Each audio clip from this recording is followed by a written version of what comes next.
Seth, your order's ready, Seth. Second call for Ben. Ben, your order's ready.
Everybody but 31 and 32, you have 4 minutes left of your practice.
Every pair except 31, 32, you have 1 minute left in your warm-up.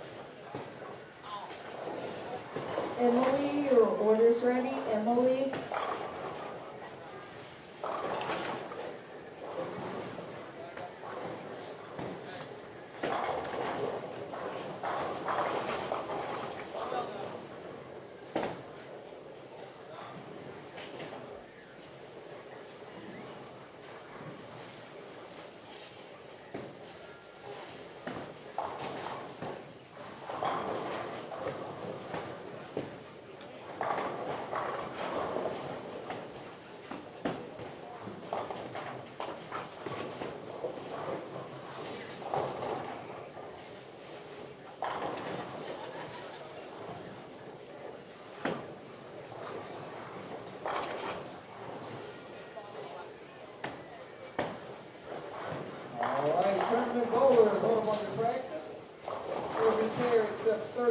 32.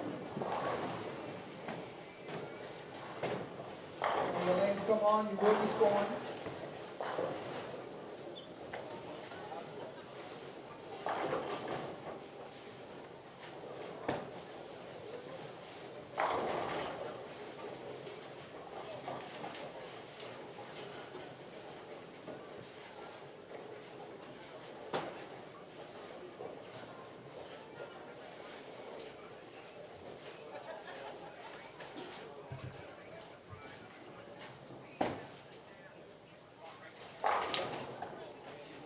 All right, good luck, bowling. Want to thank our sponsors, Brunswick Bowling, Springfield Pouring and Cutting, part of America Beverage Company, M5 Pools, Smith Auto Transport for the title sponsor.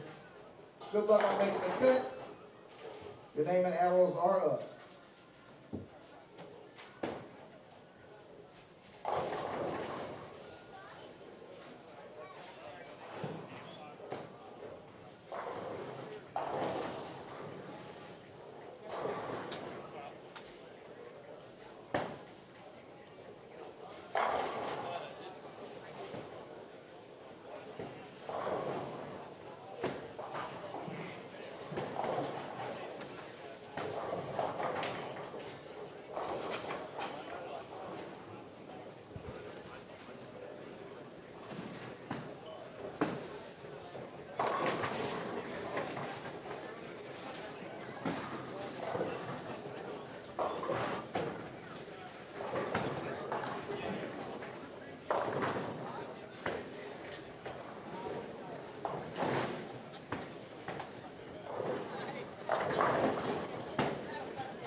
Oh, there you are. Yeah. It's your message.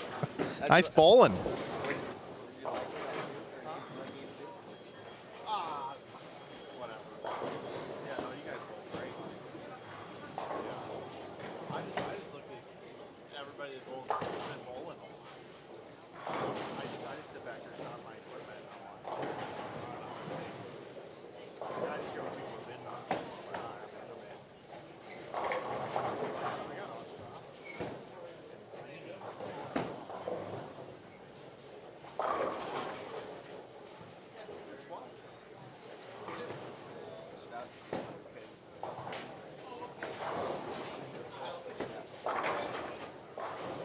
All right, 31 and 32, if you want to hold up on your practice.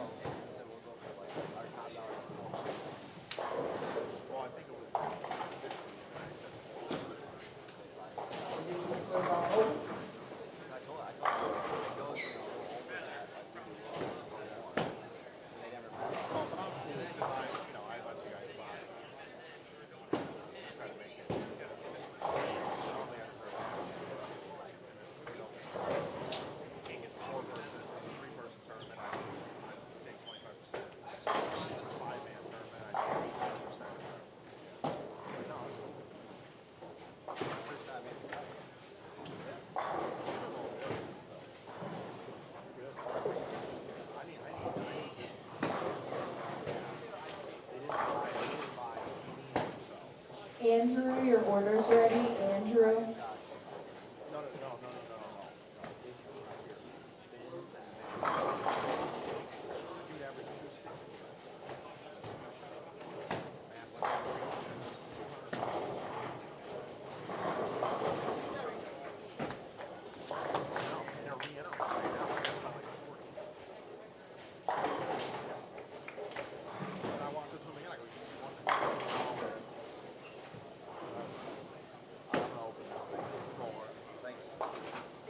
All right, sorry for the delay, everybody. I was talking with Darren Bloomquist, one half of your tournament leading team. We'll get to that. We'll get to that in a minute. But I'll welcome you into tonight's broadcast of the 2026 Greater Ozark Double Shootout C Squad qualifying game 1 of 7.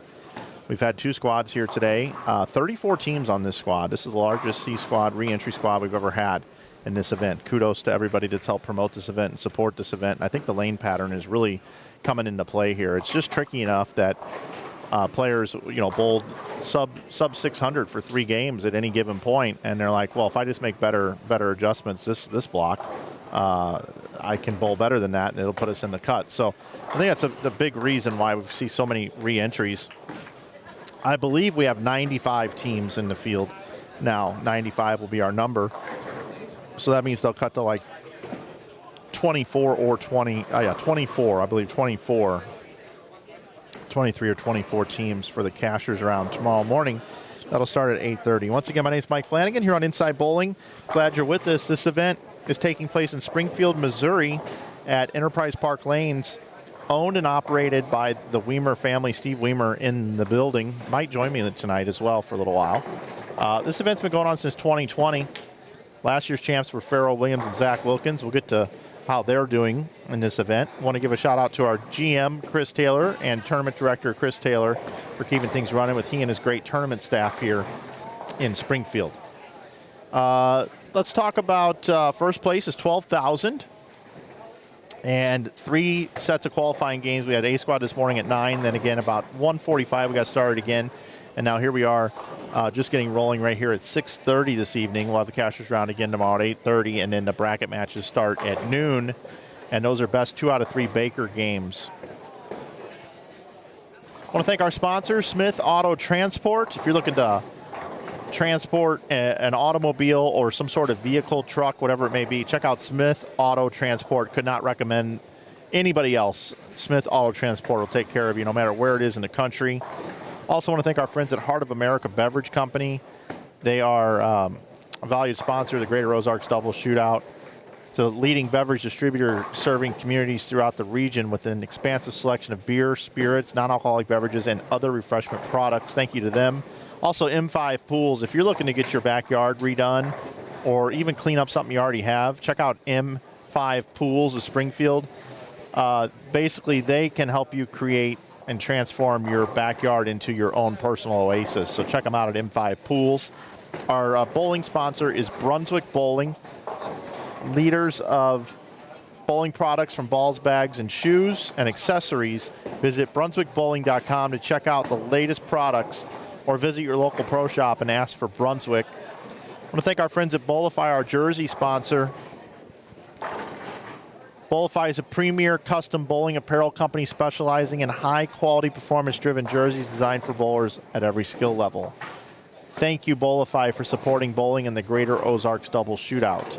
And then Enterprise Park Lanes, thank you for your sponsorship and a reduced lineage fee. Enterprise Park Lanes is home to a vibrant league community, youth bowling programs, corporate events, birthday parties, and some of the Midwest premier tournaments, including the Greater Ozarks Double Shootout, the Youth Shootout, and best of all, the Greater Ozarks Open. That is a singles doubles team event that takes place March through July. March through July on that one. Might even be February through July. Actually, it is February, I believe. So there you have it. There is the rundown on what we got going on. And now what I need to do is to show you our lane pattern, the lane pattern that everybody is participating on here. Let's go right here. This is it, 41 feet in length using Glide oil, 28.5 milliliters of oil, and it's a 7.78 to 1 ratio. Middle of the lane, though, not a lot of hold. And if you miss right, the ball does want to hang a little bit. So that has been a little bit tricky. While we're at it, might as well pop up our schedule. Here is our schedule. Cashers round tomorrow, 8:30. Bracket, noon. And I also probably need to tell you about our special we're running this week. It's back to league. Everybody's starting the leagues back up again. It's league. It's bowling season, everybody. So we run a special every year around this time of the year where we put all of our T-shirts on sale on our website at just $19. $19, you'll get any T-shirt you want, 19 bucks. And that runs through Wednesday. We do a deal of the week every single week. This week, $19 T-shirts, over 1,000 styles to choose from. We add some every month. Make sure you check it out. When you support this sale, you support us here at Inside Bowling and help us be able to create and do more things within the bowling world. And we do appreciate everybody that's been taking advantage of that special here this weekend. Now, let's go take a look at the standings. So far through 2 squads, you see your leaders, Bloomquist and Magnuson. They are at 531 over. That's with a 351 game number 2. Second is Malish and White. Third is Wilkins and Williams. They're looking to defend. Cruz and Holloman won a couple years ago. They're in 4th. Baumgartner and Burns 5th. Leshikar and McPherson 6th. Bonsu and Hale 7th. Henrikmeyer and Landon Jordan 8th. You got Ezel and Tisdale 9th. Justice and Simonson are 10th.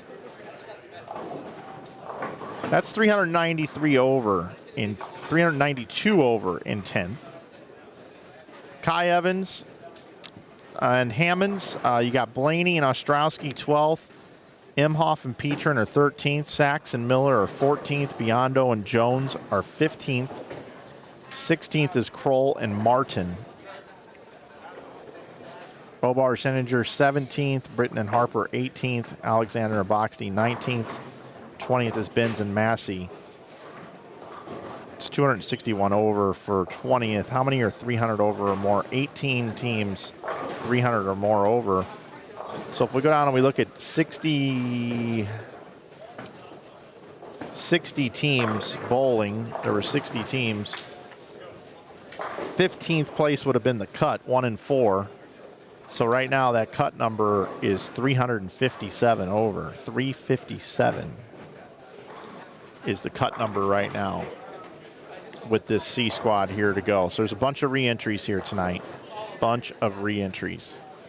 Let's go ahead and full screen it. Get back out over to here. We'll take a look at our scores. Trey Brand, Tyler McLaren, Casey Murphy, and Austin Bolds. You got Aaron Holloman bowling, Carl Williams, Cam Crow, and Dre Johnson.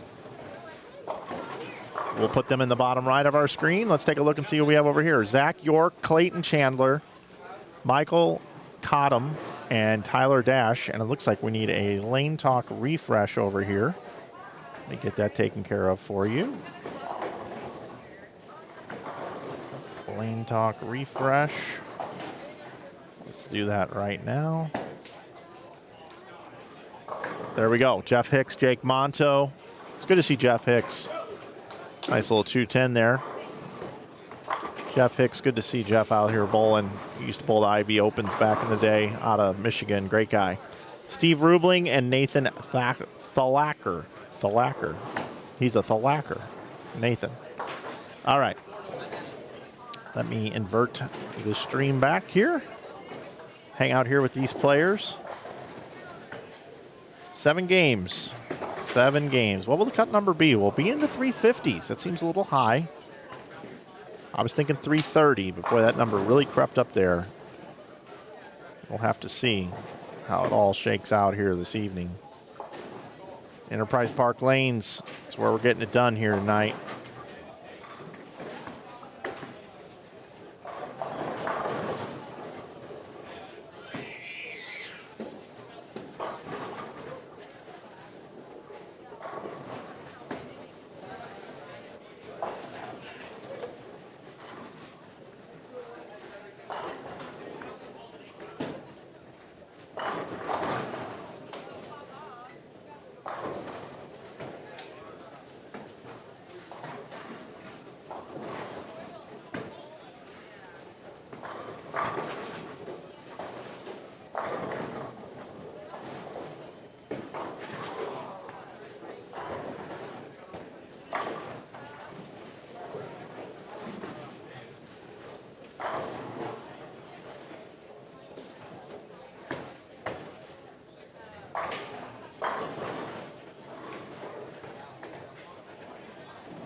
Pop in, say hello to everybody in the chat room this evening. What's shaking?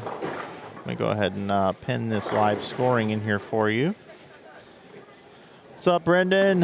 What's up, Flyhawks Fly? Plastic. What's up? Ash Nicky. Oh, nice. Ash Nicky's out wearing that inside bowling shirt at League tonight. Appreciate you.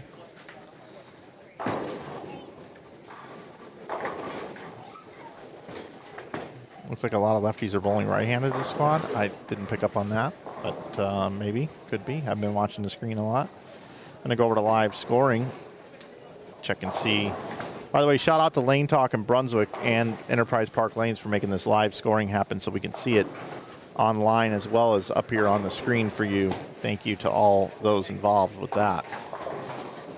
Kendall Martin has the front 7 down on lane 11, and he is the only person that can bowl 300. Interesting that his partner Bud Kroll, through 6 frames, has not struck. All spares and an open. That's kind of weird.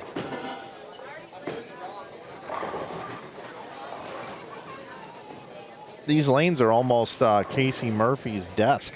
His pro shop is just right behind me here. Everybody ready to have some fun tonight? I'm ready to have some fun. How long were these other squads? Let's try to figure out what time we're going to be together till. YouTube.com/Inside Bowling. Inside Bowling. Inside Bowling. I love when people call it Inside Bowling. Come on out to Inside Bowling. 345, 326. B squad. It's a little faster. So we got about 3.5 skis together, everybody. We got ourselves. We'll be here till 10. And then what are we doing? Late night bowling. I'm going to be bowling jackpots against everybody in the field on lanes 33 and 34, where I hand oil the lanes for thousands of dollars. No, that's not going to happen. Back in the day, maybe. Okay, whatever you think, brother. You're the boss. Thank you. Don't forget it. Okay? Sure, no problem. Thank you.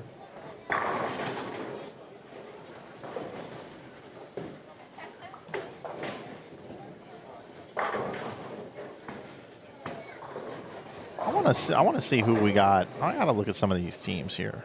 Are the Runks back bowling? Yes, they are. Alexis was playing the lanes pretty deep earlier. I don't think she has to be that deep. Kevin Williams, Tim Barrett back bowling again.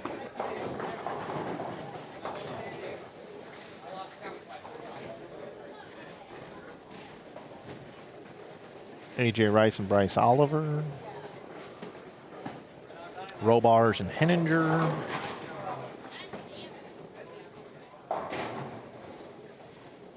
Still won't forget when Kevin Williams led the PBA event here. Lost to Sam Cooley in the final. Call him the spoiler. That was pretty wild when that happened. It's pretty awesome though.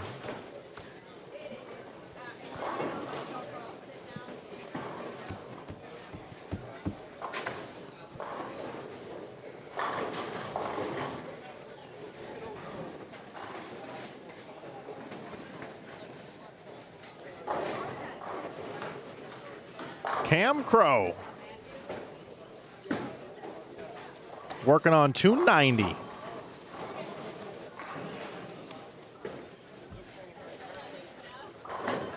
Sending pins.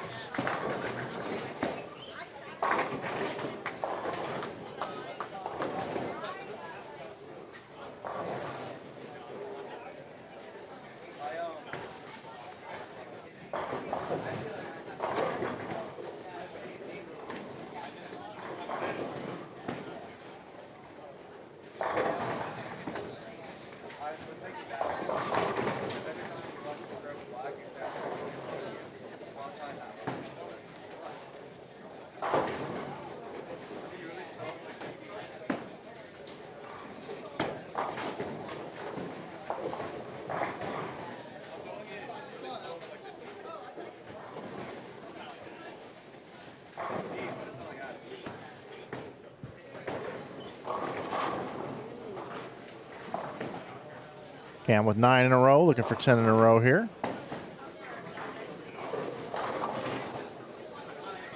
This is the modern game right here. Just seemed like yesterday that kid was winning junior gold and I was on the call.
Cool, 278, 193 start here for Dre and Cam. 70 over, we'll take that every game. That'd be 490 over.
Casey's going to be in the 190s.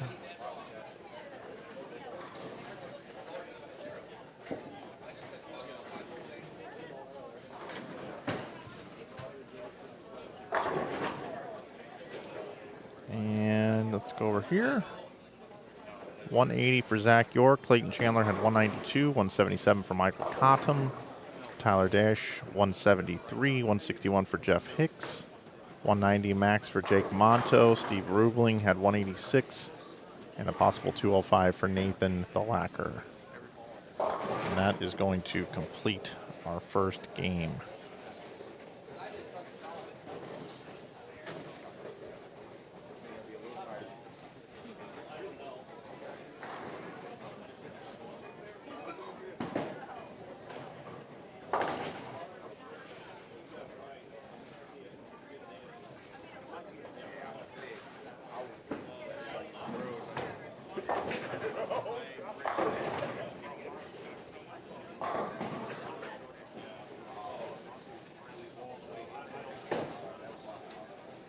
Mikey, you need someone to sit in with you? Sure. Let's go. Yeah, come on in. Last year's champ. There you go. Joining me now is King Kong himself, Zach Wilkins. How we doing, Mike? I'm doing great. Good. How's the scoring pace this squad so far? Mixed. Yeah. Nothing is knocking my socks off right now. Okay. Yeah. A little bit of a third rerun, making it a little more challenging.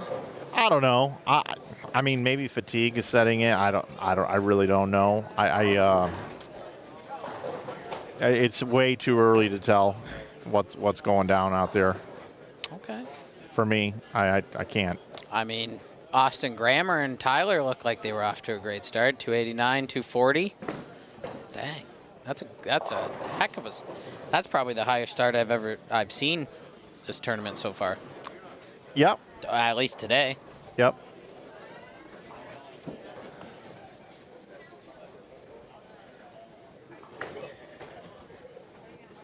Grammer had spare, and then got to the 289. Gromelitz finished with a back 5 for 240. Solid. Yeah. Yeah. We had some 540s in there and stuff, too. I don't know if anybody bowled 540 out of the gate, though. No, yeah, Bloomquist and them ended with a 545 today at B squad. Yeah, that might be the best start to this tournament, for sure. 'Cause they definitely did not start easy. No, it's like, yeah, when they were first laid down, it's like they got better for most as the block went on. It seemed to me. No 300s in the first game. Well, I take that back. I did not follow up on Kendall Martin's score. I think he had 241. Oh, yeah, that's not 300. We'll know shortly. Well, he was the only guy that had 300 left when I did my Control F and lane talk. Okay, you're following on lane talk. I like it. Yeah, oh yeah. I like it. Big time. Definitely utilizing that. Yeah, we got our boy AJ Chapman lined up a little bit game 1 finally. Okay. I did say if I gave him 2 options. I was like, look, if your urethane ball does this, the black one, and then if your purple does this, you got to get into reactive right away. And then if you're confused, come find me. So what did he do? What did he use game 1? He used the black on the right lane, and then he got out of the black on the left lane because it was just hooking too early. So then he went to the purple. That gives a little bit more flair, which allows it to be a little bit cleaner in the front part of the lane, and he was able to separate it a little bit better and threw the back 5 for 227. So they're off to an okay start.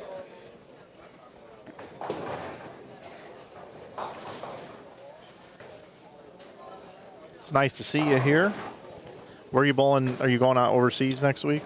I am leaving Monday morning, heading over to Sweden in the Lucky Larsen. It'll be my first time in Europe, believe it or not. Nice. With how much I have traveled with bowling, never been to Europe. Are you building in any sightseeing days? I do have some days, so leave Monday at 1 p.m. I get into Copenhagen, Denmark at 10 a.m. on Tuesday morning, take an hour train ride to Helsingborg, and then I bowl a squad that night. Wednesday we have a golf outing, and then good spare by Mike Brown there. Wednesday night we have that charity event with the World against the USA. Okay. And then I have all of Thursday off, so I might catch up on some sleep. But I do want to go see some of Europe a little bit, so I do want to do some sightseeing, and hopefully that entire day. Frankie, I'm rooming with Francois Lavoie, so he's been over there a time or two, so I'm hoping he can be my tour guide. There you go.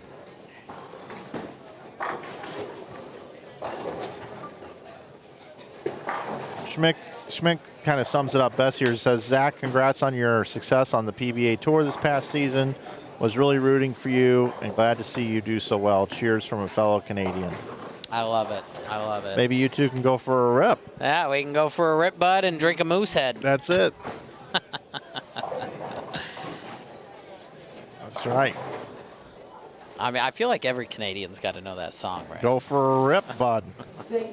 So do you guys really go for a rip in Canada? Like, is that a real thing? It is a real thing, dude. And so explain to me what it really means. You just, so you text your buddy. So, like, if I'm messaging my best friend back home, name's Wesley Furlong, and so I am going to Canada right after I get back from Sweden. Okay. So I'm going to text him and be like, hey, I'm in town. You want to go for a rip, bud? And he's going to be like, oh, fuck yeah, bud. Okay, so you're going to send that. That's what you're going to say. I will screenshot the text. Okay. And he's going to respond that way. Okay. And we're just going to get in the car, and we're just gonna go for a rip, and we're just gonna shoot the shit. Who knows where we're gonna end up, but it's more than likely going to be a bar. And So you just go. It's almost like going out on a date, but with your friend. yeah, And you pick them up, and you don't really tell them where you're going, and you may not even know where you're going. correct. You just get there, and you're going out, and Yeah. you're just shooting the shit. You're just in the car. You're vibing. You're doing what? You're probably listening to some Tragically Hip, which Okay. is very Canadian. All right. Rest in peace, Gord Downey, the lead singer. All right, Gord. Got it. But yeah, you're probably listening to something Canadian, Tragically Hip, Rush. Yeah. You know. And then you just stop off somewhere, and you just kick it with your friend for the night. Correct. That's exactly what going for a rip. What's the etiquette on going for a rip? Like, do you? Wow, what a crazy spare on 34. Yeah, did you see that? That was Interesting way to attack the washout. But Yeah. a spare's a spare. So if you ask somebody to go for a rip, are you then supposed to pay for everything? No. See, this is where, like, you know, being Canadian, no, you don't care who pays for anything. Okay. Like, we're just that nice. We're like, you know, say my friend's gonna pay for it. He'll pay for it first, and then I'll be like, no, I got you next time, bud. Yeah. Okay. And then I pay for the next time, and it just goes full circle there. Now tell me about this whole bud thing. Is that a Canadian saying, the bud, It honestly might be because or is it just from this saying? I've always said it. Bud. Even before this song Bud. came out. Okay. And like I got EJ saying it now. I got Chris Prather saying it. I got everyone on tour saying Bud. Okay. And All right. it's just something that has just flowed naturally with me. Well- And then like you're like, hey, what's up, Bud? Right? It just makes sense. Well, here's what's so funny to me. So I was playing video games with my brother, who's 11 years older than me. And he's terrible at Rocket League. Okay. All right. And Yeah. and whenever we play against these teams that are like really good, like he hardly can even touch the ball because he's always like a second behind where the ball is. Mm-hmm. He just doesn't have great. He's good at other games, but this game he just can't keep up with the speed of the ball. Okay. So so one night, and this is going on for like 4 years ago. Okay. One night, we're playing a trios event. It's me, him, and our other friend, and he didn't hit the ball Oh no. at all. And then all of a sudden, you know, he hits the ball, and I go, "Oh, hey, you hit the ball. Good job, bud. Good job, bud. Way to go, buddy." Like it's a little kid. Yeah, You know, yeah. like he just stacked a brick on top of another brick, and you're like, "Good job, bud. Good job, bud." Yeah. All right. Like it's just the most simple task in the world. And it was so funny because he knew what I was doing. I was treating him like a child. Correct. And ever since that night, I've had bud Stuck in your head? in my vocabulary, and I say it to like my inner circle of people all the time. But I don't say it like, "Let's go for a rip, bud." No. It's more like, you know, somebody like says, "Hey, I went ahead and took care of your laundry for you," and I'll be like, "Oh, thanks, bud. Thanks a lot. Yeah. Really appreciate that." You know, like it's this sarcastic bud. But I've been using bud for like 4 years, and then this Daniel Negreanu introduces me to this song, It's the going Cana- for a rip. And the Canadian and in at us, the end, dude. it adds the bud, and now this thing just hits me. It Yeah. is all encompassing now. Uh-huh. So I brought it up at the 11th frame last week, and now I'm still talking about it this week. And when I walked in the door last night, the first guy that saw me goes, "Hey, you want to go for a rip, bud?" I sure did. Orders ready. I think you personally need to make shirts out of this. Well, it's not just you. You said it too. Yeah. I expected it from you, but I mean, just random people now. Like Biondo's came in last week. Vince and Little Biondo, Brett. And Brett goes, "Hey, you want to go for a rip, bud?" And I'm like, whoa. Like, I mean, this thing's really Surreal. Yeah. Yeah. Yeah. So it's I mean, nice to be getting the real story about going for a rip. yeah, it's just From you. a neutral thing we just do in Canada. It's just something we do even after work, on the weekends, a Sunday. You just call up You know, somebody. yeah. So okay, so You can call up anyone, and they're going to be like, Oh, fuck yeah. Let's go for a rip, bud. Yeah. Yeah, I love it. It's so great. Yeah, it's just the Canadian. It's just the Canadian way, man. I think I'm gonna do this. I'm too busy right now to just randomly call people and ask them if they want to go for a rip. I think the next time I'm flying through St. Louis, Yeah, you gotta I'm gonna hit me text you. Yeah. And be like, hey, you want to go for a rip, bud? Yeah, and I'm gonna go, oh fuck yeah, oh fuck yeah, but sorry for the F word language, folks, but if you knew the song, It's on YouTube. yeah, If you want to go to YouTube, Shark just Tank is the name of not the show, but the song is Shark Tank. Oh man, it is hysterical. Oh, I can't get over it. and like the greatest part about that song is the Canadian accent Oh, that I he know. has in it. Oh, I know.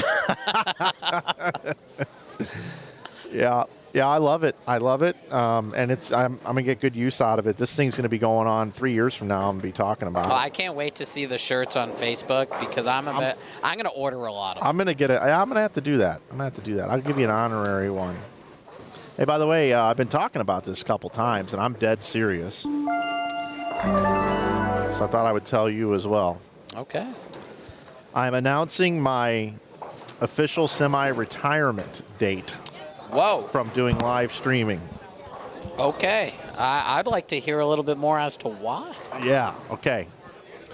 So I'm going to be 47 next month. Okay.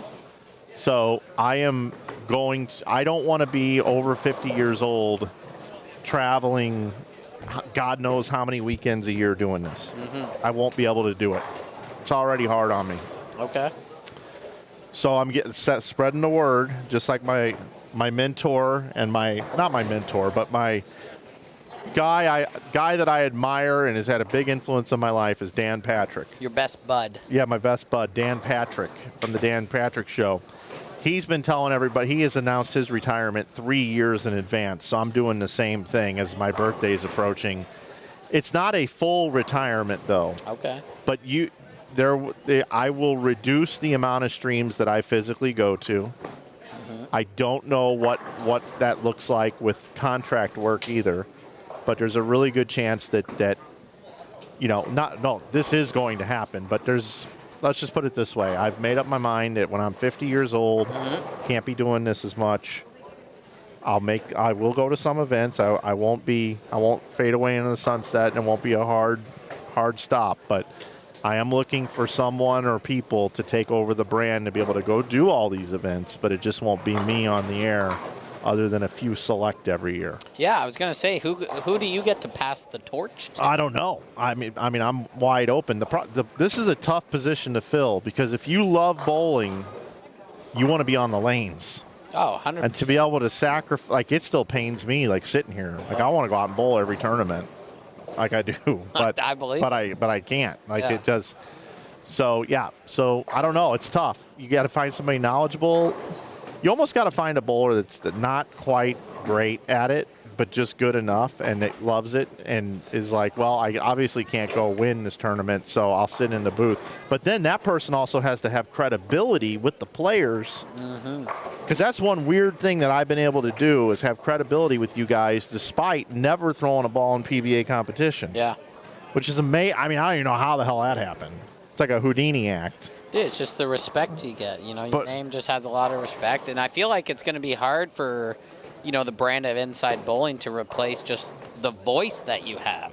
Well, right? Everyone yeah, everyone tunes in and they're like, yep, that's Mike Flanagan. That's Mike Flanagan. But we got to work on this because, I want Inside Bowling to go on forever and pass it along. I don't have any children. I don't have anybody in particular, but I am starting to put the word out that, in 3 years, I won't be going ham at this anymore. You hear that, chat? Yep. Let's all get into Mike Flanagan's DMs and who can be the best commentator for Inside Bowling. Well, and the most moving important, forward. you got to be able to show up with the equipment. You got to arrange your travel. Yeah. You got to hook everything up. You got to troubleshoot. You got to contact the center. You got to. I mean, there's a lot you got to do. I know none of that. So the commentary. I ain't replacing you. Commentary is the easiest part. I agree. I just kind of came up to you and be like, hey, can I sit here? Yeah. We got to come up with a term like when you go for a rip, but when you come in to sit in the booth for a little bit. Ooh, I'll think on that tonight, Yeah. and I'll come up with one tomorrow morning I want for you to. Yep. Yep. Right now, I work like for the last 7 weeks, I've worked like 40 plus hours Monday through Thursday, and then I go on the weekend and work 35. Yeah. So I'm working 75 hours a week right now. And I don't mind it. You're slaying it, dude. It's fine. Absolutely. It's fine. But I'm not doing this. I'm going to go at it hard for 3 years. So how many more events this year do you have with Inside Bowling? I know of at least one, and that's Holiday They're Doubles. over on the website here. Let's see. Okay. New Mexico open next weekend. Then I have a weekend off for my birthday. And then Ebonite Fall Classic. And then about 3 weeks later, Nightmare Doubles. The next week, I'll be at Agent Ong Open in South Point. Then I'm home for like 3 weeks. Then back to South Point for Ron Moore's Senior Shootouts.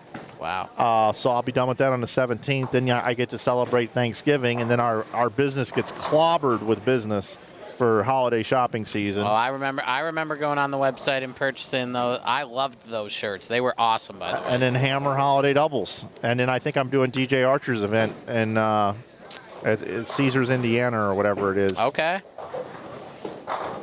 Louisville area. I like it. Inside Bowling is probably one of the greatest streams, just for bowling, period. Well, thanks. We have fun here. I mean, I have fun here, but yeah, that's the deal. I'm announcing my semi-retirement. Okay. It's a done deal. Well, at least we got 3 more years with you, so I'm at least pretty happy about that. Yeah. I mean, Austin Grammer is absolutely whacking it right now. If he strikes out, he's going to be 160 over in 2 games. Yes. Holy cow. And this isn't a re-entry for them. This is their first entry. Correct. The R represents re-entry. I mean, even Tyler's bowling unbelievable as well. Like he'll almost have 500 at the turn too if they both strike out. What are you doing tonight about 10:30?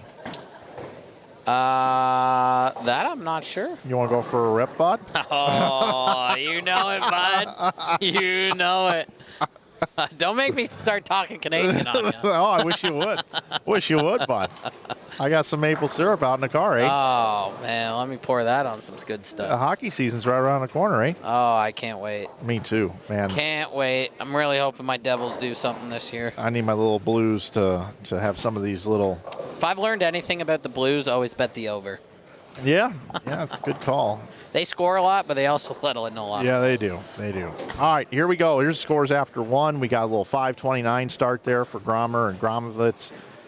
Then we got Eric Jones and Biondo. Why are they bowling again? All right. What were they at? 5:04. Let me look at that. I'm going to go over to this. Yeah, let's see. Let's see. Where did they finish? Biondo 15th. I guess that's why. 357 over. Damn, they don't think that's enough? I guess not. Well, maybe they just want to make sure they can solidify some buys and stuff. All right, back over to this squad. So they bowled 5:04. Brown and Cosper had 468. See, that's quite a drop, man.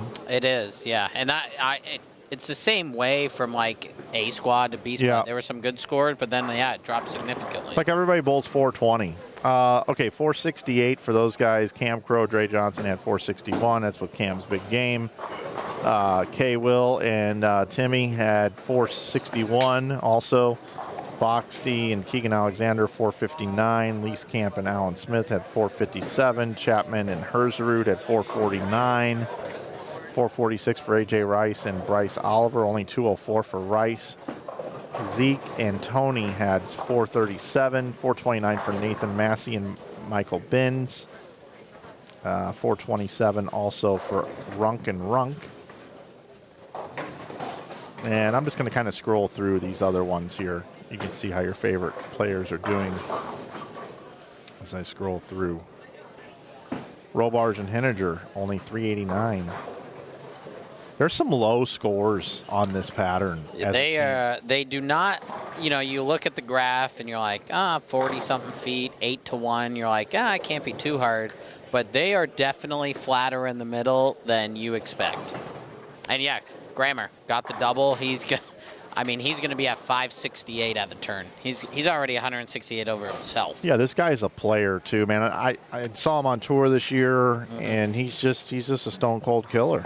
Yeah, his first ever title match shoots 299, right? Unbelievable. I feel like I was talking about this earlier about if I were to put, if the World Team Challenges came back or these team events or whatever, I was talking about how Michael Holloman, I think I would just pencil him in on my team. If I had to pick the one lefty guy to put on my team that's an amateur. Did you just see what his 5-6 games were not too long ago? Insane. So I'll just go Holloman. I'll just go ahead and pencil him in. And then I feel like Austin Grammer is like another free bingo space on my team. Like those are the types of guys. Just flies under the radar. Dude, that's all I would want to build on a team if I was in charge of building a world team. I want all under the radar guys that are just stone cold killers. Yeah. And what's great about them is it'll kind of irritate some of the better bowlers because they're like, why are they bowling so good? They shouldn't be bowling good. Yeah. And it's like you don't realize how good they really are. Yep. Right? Yep. I'm trying to think who else I would put on that. If you took I'd want to get a crafty veteran in there too. A guy that's just, if it comes down to the 10th frame, this guy's not going to waver at all. Oh, I know the guy. They used a different terminology with him this year. Instead of the real deal, they called him Benchmark Billy. Oh, I did that. Oh, yeah, you called him I came up with that. Oh, I loved it. Loved it. I kept calling after I heard that. That's all I said. I was like, Bill. Hey, Benchmark Bill. You know how we came? You know how I came to that? I'd love to know. Okay, so it was the World Series of Bowling, different pattern every event. Okay, and I caught Randy Peterson on the first event. What was it? Cheetah? Was Cheetah first? Cheetah was first. Yeah. Okay. Yep. So we went over to Bill O'Neill, and Randy goes, the thing about Bill O'Neill is we can get a read on what this pair is doing. So he's like, this pattern works well for Bill O'Neill because he can do this with his hand. So Randy talks about this on Cheetah. Then what's the next pattern? Like Viper or something? Or was it Chameleon? No, we didn't bowl. I don't think Scorpion. I don't know what was day 2. It might have been Viper. Okay, so might have been Viper. So day 2, we go over Bill O'Neill, and Randy goes, all right, let's get a look at Bill O'Neill here because he's got that trick with his hand and he can play the lane, and he's talking about how Bill O'Neill is going to really show us what the lanes are doing. Yeah. And, okay, so next day, next pattern, whatever the hell it was, Scorpion or whatever. Yeah. We go over to Bill O'Neill and Randy goes, all right, now let's take a look at Bill O'Neill because he can do that. And so I said, I stopped for a second and I said to him and Callahan, I said, hey, you guys know, in a bowling ball arsenal, you've got that benchmark ball. You got that benchmark ball, and you just know when you grab it and you throw it down the lane, it's going to tell you what the lanes are doing. It's going to tell you where the oil is, and it's just kind of your whoopee blanket. It's what you're comfortable with. It's this. I'm like, guys, I think I came up with something. I said, Randy, for the last 3 days, you have explained how this pattern, how Bill O'Neill is so good at bowling on this pattern, and we can see what it's truly doing based off of how Bill O'Neill's playing them. I'm like, is he a benchmark bowler? Is he our benchmark bowler? If we want to see what the lanes are doing, we just go to Bill O'Neill's pair, and then we can build our analysis based off of what Bill's doing. Right.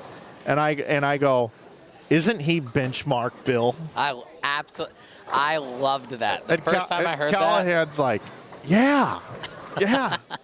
And Randy's like, well, yeah, I think you're on to something there.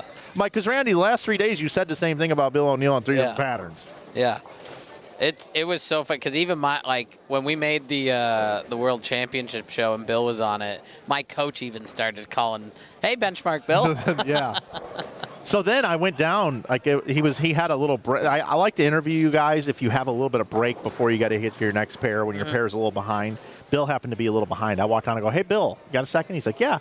I go, "Hey, man, you've never really loved the Real Deal nickname, right?" He's like, "Well, my coach Dan Dorian gave it to me in Saginaw Valley. He's passed away, and I've just kind of ran with it. Dan thought I was the real deal, so I just kind of rolled with it. But it's not my favorite. But out of respect to Dan, I like it." I go, "Okay." I'm like, "Well, we got a new nickname for you. We came up with it." He goes, "Oh yeah, what's that?" I said, "Well, Randy every day when we go over to your pair talks about how we're really going to get to see what the lanes are doing because the way you're playing them and everything." I go, "So your new nickname? Tell me if you like it or you don't like this one."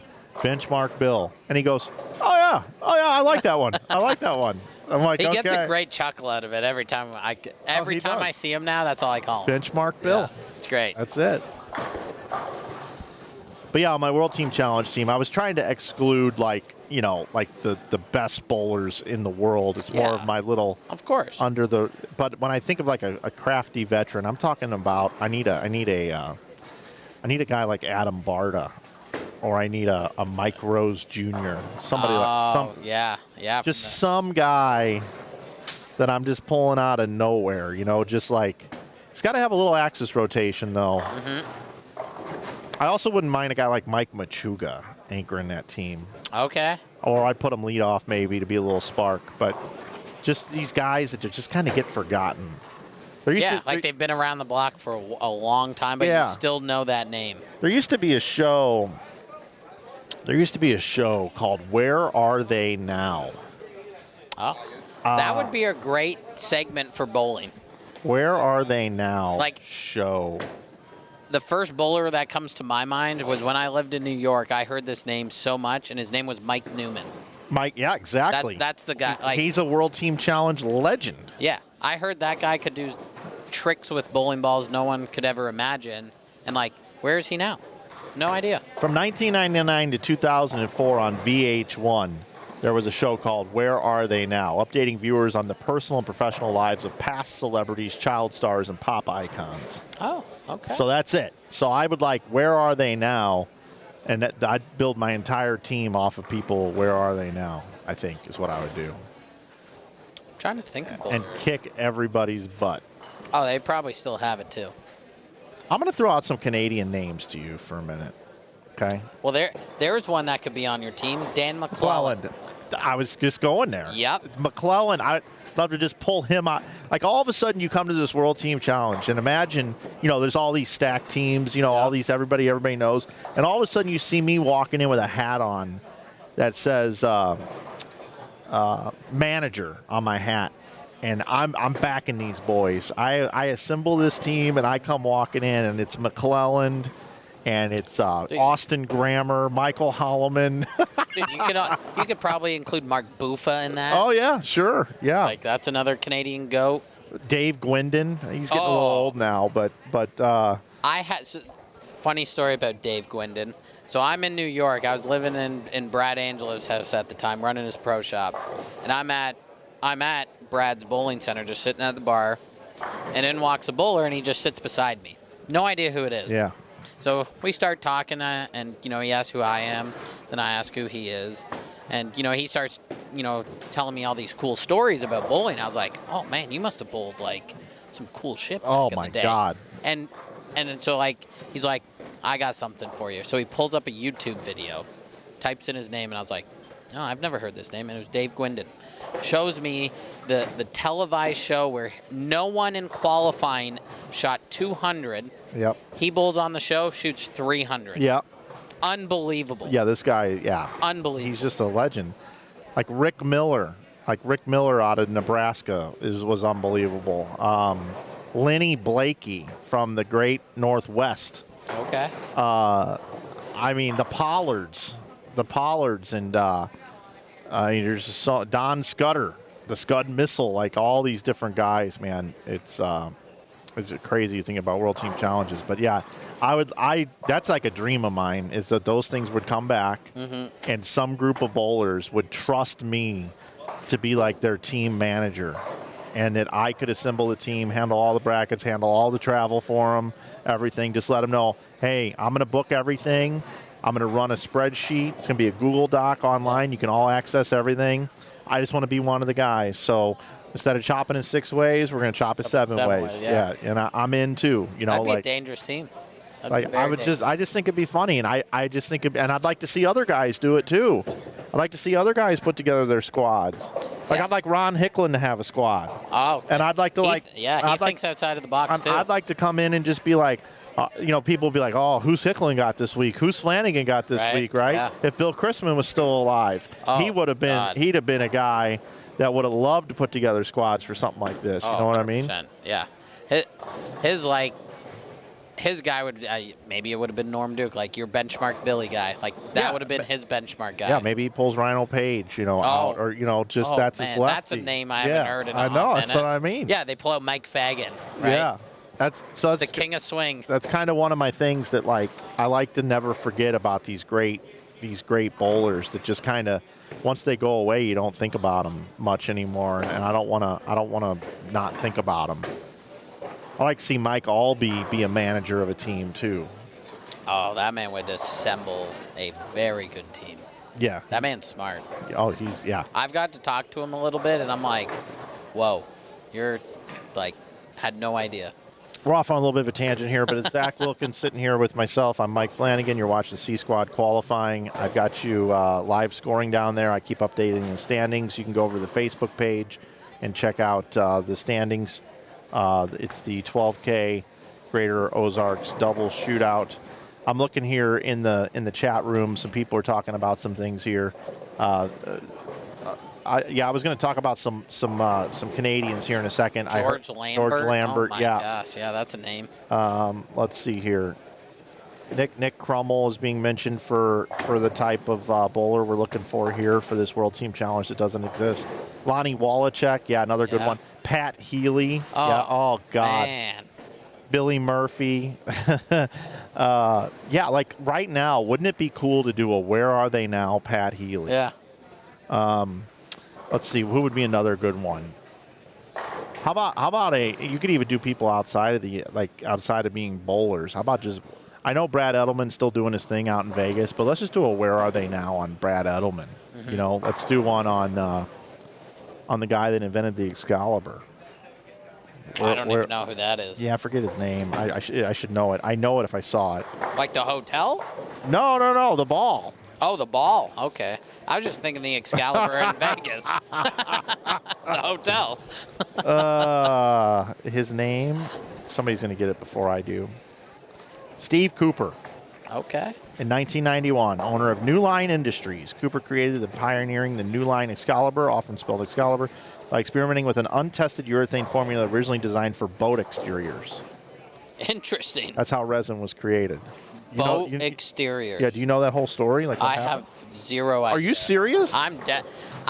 It's funny because I didn't really start understanding 10-pin bowling until I was like 17 or 18. Well, I'm going to educate you in the audience that don't know as we go into game it. number 3. I Okay, love learning. so here's what happened. Was this guy was designing bowling balls and kind of fell into this material that really wasn't the correct material to use.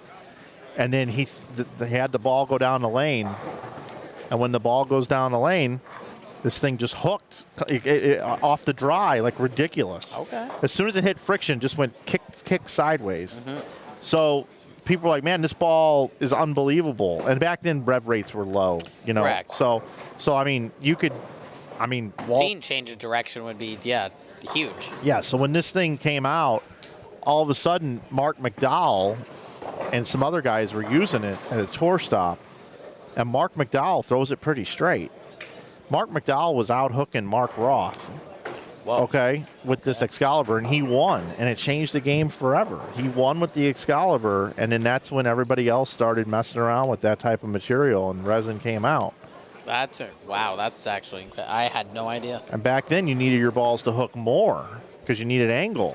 Yeah, correct. And it killed some guys' games. There's some guys that just never figured it out. Yeah, they never adapted. Yeah, Ron Palumbi is one. Okay.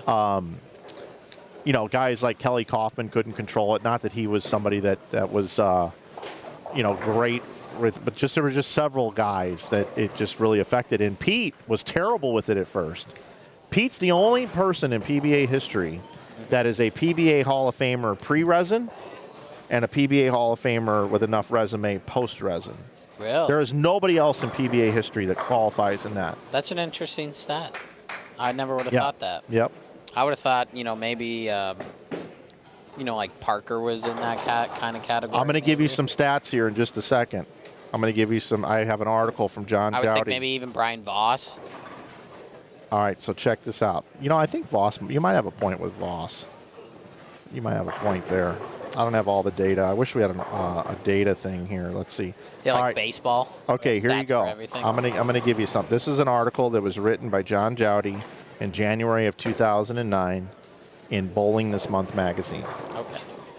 The title of the article is "Reactive Urethane as the Modern Miracle Missile." The modern missile. Okay, who has it helped? Who has it hurt? Ready for this? Yeah. All right, so he makes some comparisons here. Now remember, this is dated in 2009. Okay. All right.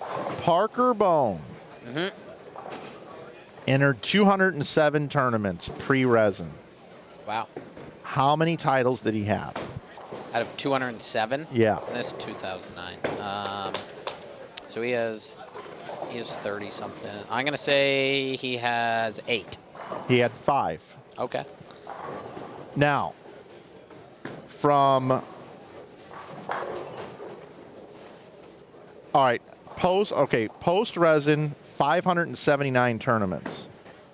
Yeah. He's Two, got, two and a half times the amount of tournaments he bowled would mean he should have won 12 and a half times. correct. He won.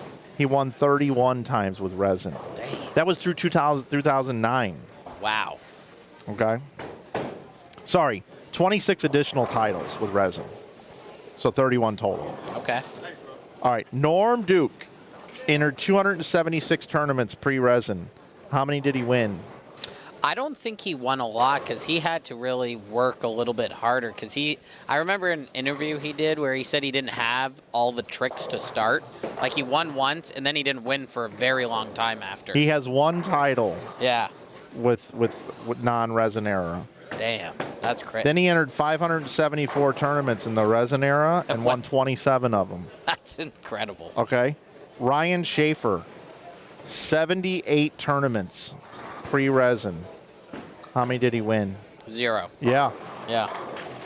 And then he won 4 titles with resin in 404 That man tournaments. should have won so much more too. I don't know if I like that stat as much. Okay, Pete Weber, 320 tournaments pre-resin. How many titles did he win? Pre-red, so he's up 13. 15. Damn. And then post-resin, and that was in 320 tournaments. Wow. In 648 resin tournaments, He's doubled it. he won 19 times. Oh, yeah.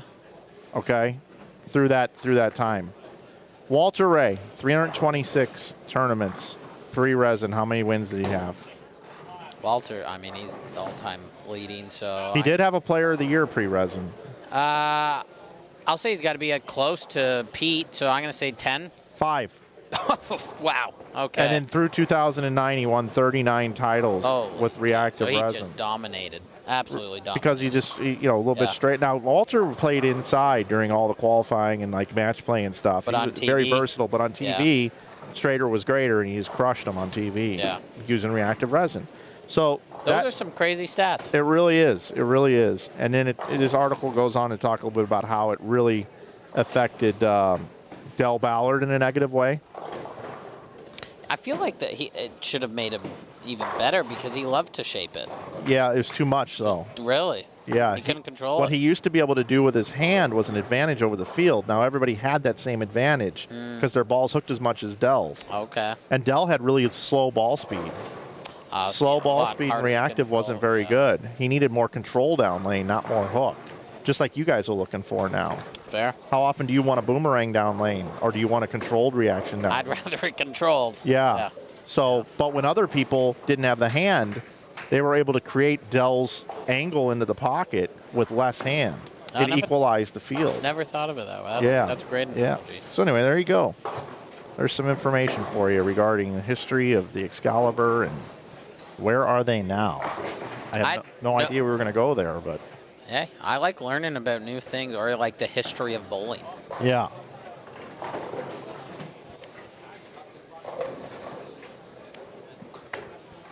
$1992. That was the year I was born. John Gant was affected by the reactive resin. Yep. Yeah. That was it's a wild time. If you have a Excalibur undrilled, it's worth a lot of money. I wish I had one. It's the ball that changed. They all haven't cracked? I don't think so. Dang. I think the Chrisman Museum has one. I know some other folks that have them as well.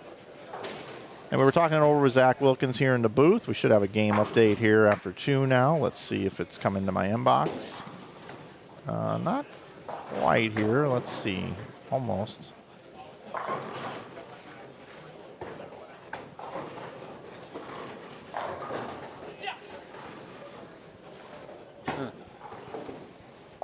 Grammars can still bowl 844. Golly, that's huge. That guy. That man, when he gets lined up, he can strike as much as anyone on tour, believe it or not. I've seen it. I'm going to invert the stream just to show people the scores that we got going on over here. Casey Murphy, Austin Bolds. Austin's got the front 5. Casey going at a Dutch pace. Kendall Martin's got the front 5. You got Bud Kroll going at a Dutch pace. You got Cam Crow over there. Just for a double. Yeah, he's got a mixed bag there for sure. And Dre with strike, open strike.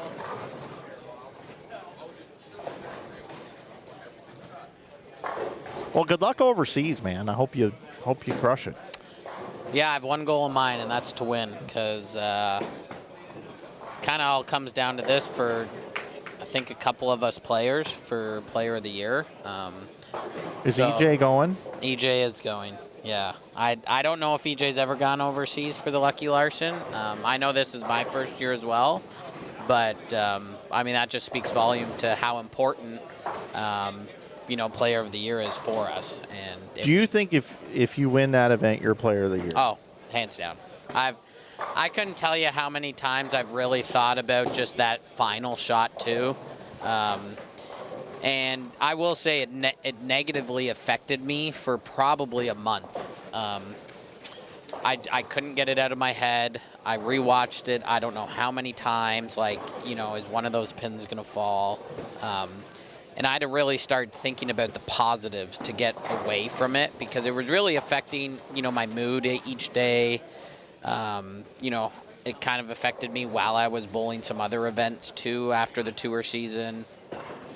So I really sat down and said to myself, hey, I was in 4 title matches this year.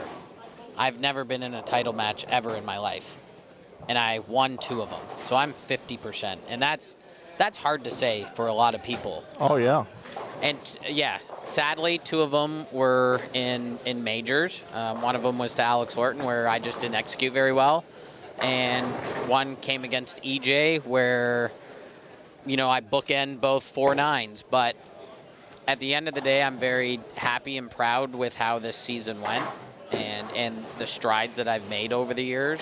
So, yeah, I've thought about it, but there's no reason why I can't, maybe win this tournament in Sweden, and then even next year, put up an even more incredible year to solidify my name as, before the season ends, that, hey, these guys are going to have to vote for me now. All right, Zach, I'm going to put you on the spot here. Okay.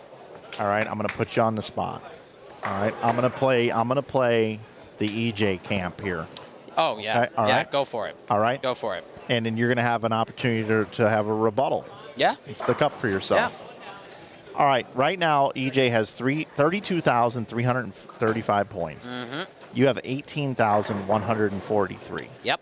He has, I don't want to say almost double your point total, but he does. But he's got like 1.8 of your point total. Correct. He's made $120,000 more than you. Correct. And Norm Duke thinks the Player of the Year, not that, Norm Duke is the all-be-all, but he says Player of the Year should be whoever wins the most amount of money. He's got you by $120,000. Okay. He's got you by 7 pins in average. Yeah. And he's got 5 more cashes than you. Yeah. How can you tell me, if you go over there and win this tournament, which gives you 3 titles on the year, why are you the Player of the Year? I mean, we always attest to Player of the Years, especially on the national tour, with the results, which are wins. So at that point, having 3 wins compared to EJ's just 1, which, I mean, his is kind of 1.5 because it's a major. But at the end of the day, player of the years on our side are definitely more victory heavy than they are with some of the other categories. So that's where I think I would be player of the year. But if you were to do player of the year right now, it's no question it's EJ. And I'm comfortable saying that. I would love to say my name because, yeah, I've finished runner-up twice in 2 majors. But the stats are the stats, man. And you can't really, you can't fake those stats. Like, he's just that much more consistent throughout the entire year than I was. He's made a lot more shows than I have this year, even though I was on 4 shows. I think he was on 7 or 8, if not more. And he just never found the time to win this year. You know, there were some unfortunate things that happened, which we both know on TV anything can happen, right? But Well, if you go through his year, and you know all this probably better than I do, I'm a little removed from it, even though I covered the whole tour. Mm-hmm. If I think back to... Oh, great spare on 37. That was great. Let's watch it again. That was Dre, too. That keeps the momentum alive for Cam and Dre. Cool, 2-4-8-10. And Shabozy. How about that? Textbook. I love it. So,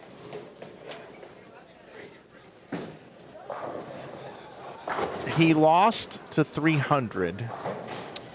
In a title match. The first event of the season in a title match. Yep.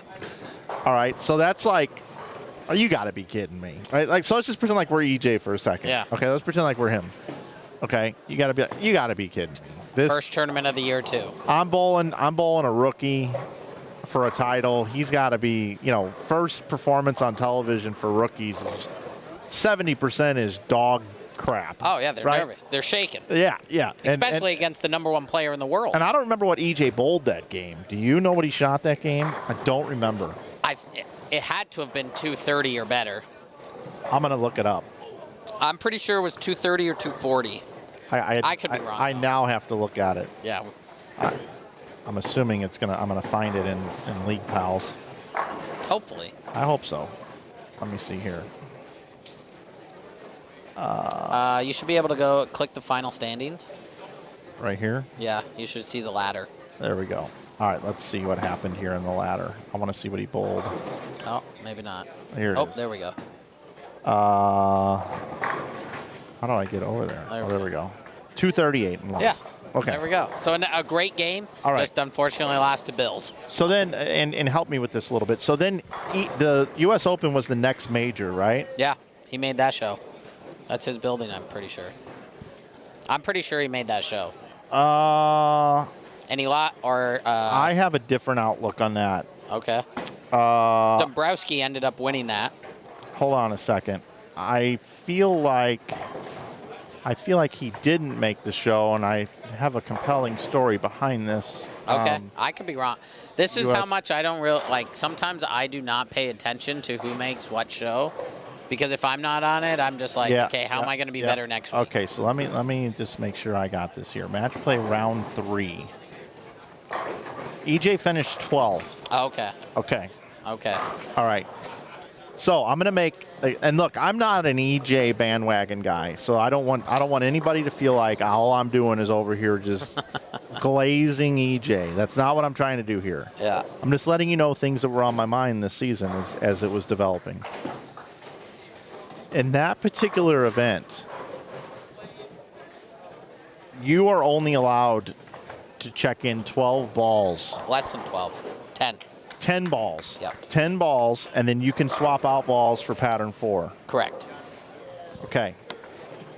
EJ Tackett and Brett Spangler, they would both tell you that they made the wrong choices for match play.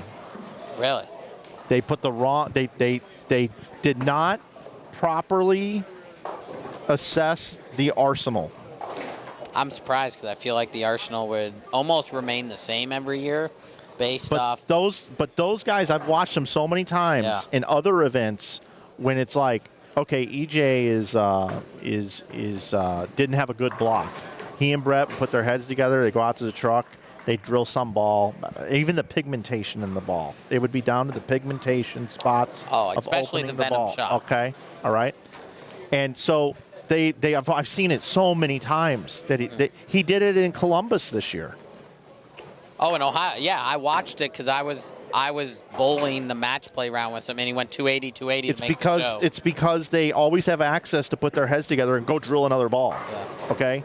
After the first round of match play, they thought with the arsenal that they selected and could not change that it was going to be a difficult road. Really? Based off of the matchup of that pattern to get there. And EJ never got there. That's interesting. I believe I believe this, one man's opinion. If they would have had access to be able to swap out 2 more balls for each round of match play, I think EJ makes the show. If not, is the top seed on the show.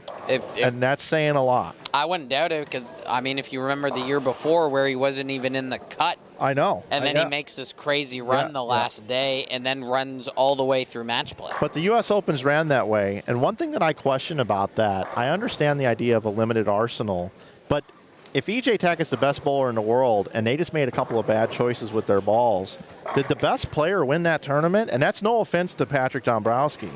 No, yeah. I agree. So you can make a case that at the first major of the season he had the ultimate, like 300 bowled at him. What are you going to do? Then at the second major of the year, because of this technicality that every other tournament in the year you can swap out balls. This one you can't. Yeah. And they made bad choices.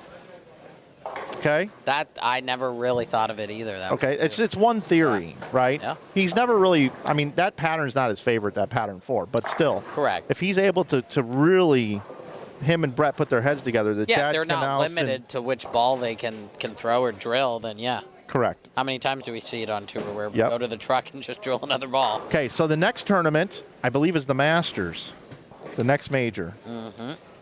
And the last few years, it's been double elimination, true double elimination. Yeah. This year, not true double elimination because of television. Not because of USBC or anything like that. It was a television decision. Yeah, where the year before... Gary Haynes. Double. He beats Simo twice. Didn't he? No, he lost to Simo. And then... Oh, yeah. You're right. Simo's the U.S. Open, or is the Masters champ if it was this particular year's format. Correct. Okay. Correct. All right. So now EJ loses and doesn't have. So now you've got on a really good shot too. Like he just flat 10. Right, yeah. So now you've got 3 majors in a row. Yeah, and so that tells me like he's already ahead of me. Even though I finished twice in majors, now he's at 3. I mean, this is crazy to think of this. Yeah. You know, but just following this along. And anyway, he ended up winning a title. But I guess my point is, look, and I'm not saying you're not deserving of Player of the Year, Zach. I would love to see you win Player of the Year. And I think the situation right now is it's EJ's. And then I think if you win there, it makes the players think about it a little bit. Oh, great! I want them to think of it. That's what I think happens. Yeah, I still think EJ's the guy. I still think he gets it. But I think now people go, damn. Like there's a year Bill O'Neill had an unbelievable season, but Belmo had a better season. Mm-hmm. And Bill O'Neill would have won Player of the Year like any other year. Dang. Just not that year. And this might be the same case for you this year. When you win over there. And sometimes that's okay. I'm just very thrilled to finally put my name in the hat. And then, we're going to continue our strides. I remember listening to your guys' picks who was going to win titles this year. Bold predictions, yeah. Yeah, bold predictions. And, I listened to it, and your name, like when you said my name, I was like, oh, hell yeah. Yep. He already knows because, like, the last 2 years I've been super close, just unfortunate on TV where averaging 240 and just getting my butt spanked. So yeah, I used to put it to some of the people. I'd say who's got the best chance of breaking out? Bug Kroll, Chris Vi, or Zach Wilkins. Yeah. I put you 3 kind of in the same. I always felt like, even though this year I won twice, I always felt my 2024 season was kind of just as good because I cast 15 out of 15 events. Yep. I made the top 8 in points without bowling the TOC. I just happened to lose a handful of games on TV with 240 higher. So Kendall Bowl's 247 and Book can bowl 259. 250 on top for Cam Crow. Dre Johnson can bowl 197 here. Talking it over with Zach Wilkins here, just talking about different various topics in bowling. He's getting ready to go overseas and bowl next week, trying to get his 3rd title of the season after winning no titles on tour in his career, and he's had 2 already this year, which is pretty awesome. Life-changing.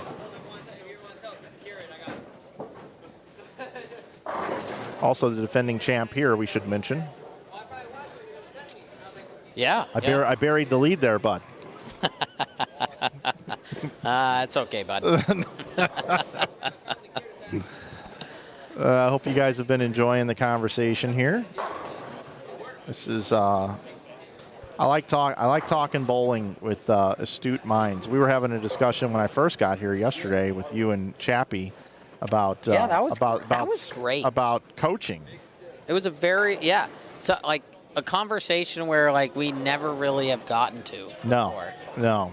It was just regarding Zach's coaching and how so many people teach bowling in different ways, and there's no right or wrong way. It's just whatever works for you. And Zach does a lot of lessons. Contact Zach if you'd like to get a lesson from him.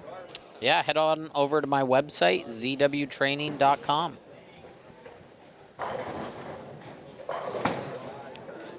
Looks like Chappie and Hersrud had 550 the last game. Well, the fact that he has not come over to the booth and asked for help tells me everything's going well. We've created a pretty good game plan for him this block. I'm looking forward to seeing the scores here. Maybe they've come in by now. Let's see. Normally they've been here for a little while. They've been here for 15 minutes. We got to talking about the tour. We sure did. And I kind of ate that. Sorry, one up. chat. Yeah. All right. Let's see. Here are our standings now after 2 games. Grammer and Gromovitz.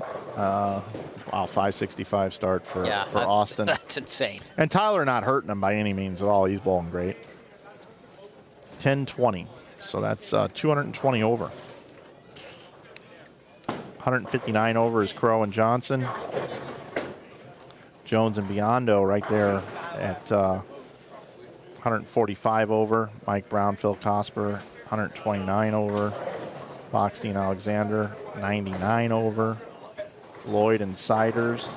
That's a good team right there. Did they bowl earlier today? No, they don't got the arb beside them. No, they just bowled. Yeah. Some people just like the night, bowling at night. Okay. Gives kind of the league atmosphere. Yeah, 97 over. Lee Scamp and Alan Smith at 93 over. Bate and Throckmorton at 76 over.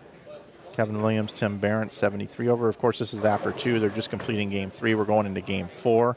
AJ Rice, 204, 214. Interesting. Look at Anthony Nyer out there with 514 start. There's your boys there, Chappie and Hersrud, 449, 405. If the third game is true, yeah, that's a good jump for them. Anyway, I'll scroll through the rest of these scores here so everybody can kind of keep an eye on what's going on. Book and Kendall has had a big game in game 3. So now we're going into game 4. What's your bold prediction for the cut? What do we think it's going to be? About 300 over? More than that. More? Yeah. Okay. I think it's going to be more than that.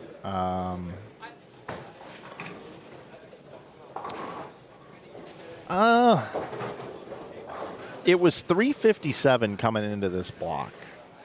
Oh, yeah. So it's got to be more than.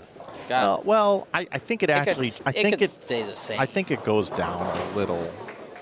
Like 330. Let me see 340. here. So let's just make sure we're doing this correct. I'm going to talk out loud. 61 entries coming into this squad. So 1 and 4 is 15. 15th place was 357 over. Dang. Okay. And then there's a 3150 there, which is 350 over. Then it goes to 315. Oh, big drop. Okay, but tonight we got 34 teams. That's a good C squad. It's an amazing C squad. So at 34, tonight we got another 8.5 teams coming off for tonight. I mean, shout out to Kevin. I think this might be the biggest field we've seen. Yeah, I think so. the pattern's what made so many people come back, I think. There are too many people bowled like 6-0 or 580 for 3 in a set. And it's like, I can clean that up. I can get 75 more, bud. I can get 75 more, bud. Let's bowl again, bud. Easy, bud. Let's go out on the lanes and Just going for a rip on the lanes, bud. Yeah, we're going to take the balls for a rip. So, I mean, I don't know. I mean, this, some of these numbers are bowling again. Yeah, I'm not sure Brandon and Eric need to bowl again, but I'm sure, they're competitors. They're trying to get score. And they know they probably had more than 357. They probably had a couple of mistakes that they can clean up, and, they could probably get into the, the 400s easily. Yeah, exactly. So my number is really kind of like, 14th here. Yeah, that's even Bug Kroll and Kendall Martin. They're bowling again. Yeah, So I kind of feel like this number sits around 340 over. Okay. Maybe a little less even. That's a fair number. That definitely seems a little bit lower than last year. I'm not entirely sure, but they definitely played tougher to start this year than they have any other year that I've been here. Brandon Leeskamp, Alan Smith, Mike Brown, Phil Cosper. Cosper and Brown are bowling quite well. Take a look at that. You got 696 and 636. Is that Boog getting all excited? Oh, it could be. The Boogie Man. It's one of his home houses. Grammar shot 823. That's sick. Yeah. That's a great start. I don't remember hearing his name last night in the Calcutta. I'm sure it was called, but I just don't remember it. I know you were here, and I was here for most of the Calcutta. It was a weird Calcutta last night. It was a weird one. I've never seen a Calcutta like that before in my life. Where we were the first pick of the litter, and I feel like we were the steal of the. And there was 60 other teams after us. Yeah. And I felt like we were the steal of it. By the way, I bought the guys that are leading right now. Ooh. For 400, bud. Ah, that's a steal, bud. But I let them buy 2/3 of themselves, bud. Okay, so that's still generous. Anytime I buy somebody, I always, in a doubles tournament, I don't do the 50-50 thing. I heard you also bought someone that had no idea what a Calcutta was. That's correct. That's interesting. Yep. What'd they think of it? I don't know. I don't know. They just Did they buy some of themselves? Yeah, they did. Okay. 70%. Okay. Yeah, let them take 70%. Cool. 30. Cool. I don't like doing the 33 thing, so I just always say, you guys want to buy 70? I'll take 30. Fair. Fair. Tie goes to the bowlers. I'm just back here just trying to have a little fun. I have no real rooting interest. I mean, correct. I don't even let this impact how I call any of the action or anything. Mm-hmm. How it shakes out, it shakes out. I can't control any of that.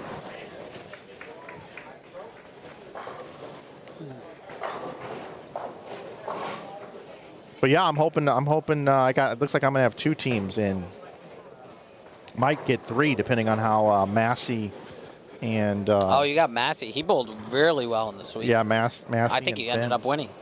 Yeah, he did, but he didn't. They didn't want any of their action. Interesting. Yeah, I'd take it all. Interesting. Yeah. I know Farrow and we were capped at a certain amount. If it did go over that, we were probably not buying ourselves. Mainly because last year, with how much we went for, we had to finish in the top 3 just to break even. So it's one of those high risk, high rewards, right? And the ROI just isn't quite there when you get into it. But when we went for 700, my jaw hit the floor. I was like, holy cow. Now, you guys able to buy some of yourselves back with Tony? Oh, yeah. We always go 33% with him. So I think he's bought us the last couple of years. It seemed like everyone was just asleep for the first pick. Yeah. It was great. I think so. You guys just got to go out and do it. Yeah, we got off to a little bit of a slow start today, but you know, there's no reason for us to panic. We've been here before, and you know, we were able to just keep communicating pretty well, and we were eventually able to lock in pretty good. Tough start for Mike Brown and Phil Cosberg, especially Phil. Open when he had almost 700 to start for the first 3. So Yeah. definitely do not want to go backwards in this kind of format.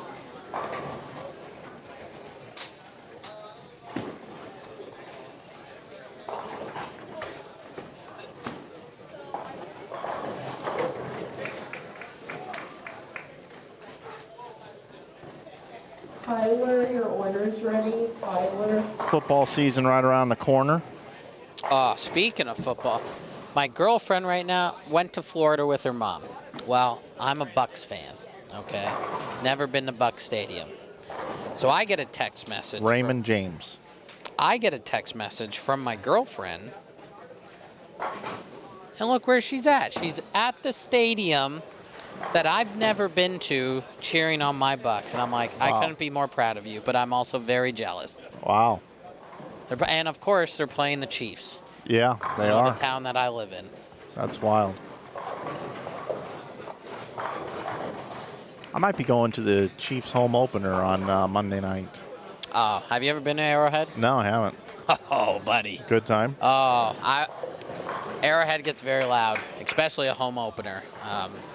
I was fortunate enough to be at the 13-second game with Buffalo, playoff game in Arrowhead. No way. Yes way. You were at that game? It's a great story. So, the friends that I currently live with, Holly and Derek, they are season ticket holders. So, I said to them, hey, I've never been to an NFL football game before. So, the deal was, hey, can you get me a bowling ball? I'll get you a playoff ticket. I was like, well, that seems like a pretty cool trade. Sure, why not? Pretty easy to get a bowling ball. So, got them a bowling ball. The wife ended up giving up her ticket. And crazy as it sounds, that was a game that I got to go to. So Wow. That was my first ever NFL football game, and it probably is the greatest game in history. I remember exactly where I was. It was a Sunday night, and I was in Utah at my house. I had the weekend off, and I watched that entire game, beginning to end. Yeah. I mean, the last 2 minutes were unbelievable football. They changed the rule because of that game. They sure did. They sure did. All right, Phil's on the board with a spare. Yeah, I've never been in an environment that loud. Like, it was so quiet when Buffalo scored, but then when we kicked that field goal, I've never been in a place that has been that loud. It was deafening. Wild. Deafening. Wild. So I hope you enjoy, the home opener. Let me know when it is, and if you're in town early, we can go for a rip. Yeah, we should. We should. Just rip around downtown. Yeah. Power and Light District. Yep.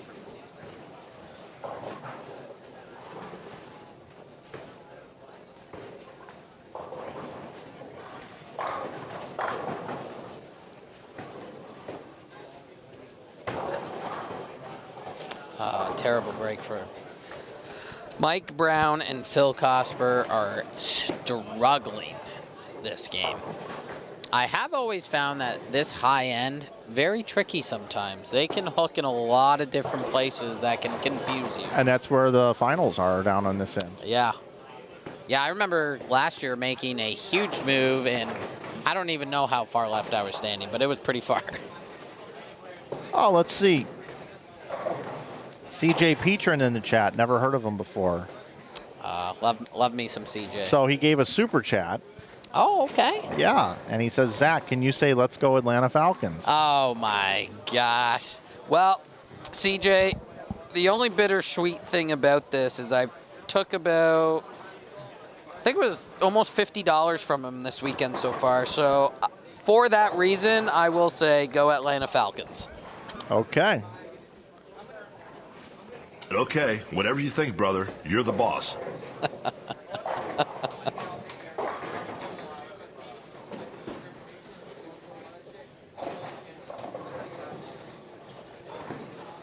595 strong, watching this C Squad qualifying. Today's been a wonderful day. Our stream has been coming out at 4K all day today.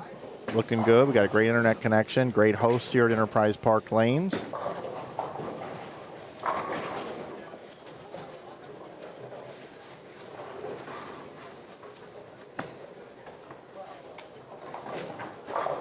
Those of you that might be sitting at home looking for a beverage, check out Heart of America Beverage Company. Proud to recognize the Heart of America Beverage Company as a valued sponsor of the Greater Ozarks Double Shootout. Heart of America Beverage Company is a leading beverage distributor serving communities throughout the region with an extensive selection of beer, spirits, non-alcoholic beverages, and other refreshment products.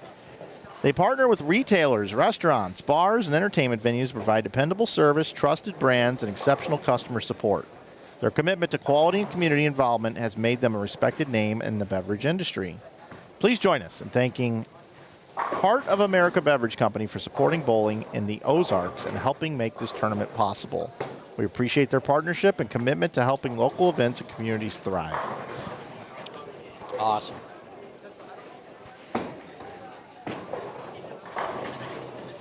You know what might be the best type of rip to go on? Let me hear it. Let me hear it, bud. How about this? How about I come over to your house and I pick you up for a rip, and then we go to Smith Auto Transport, and Smith Auto Transport picks us up on a trailer.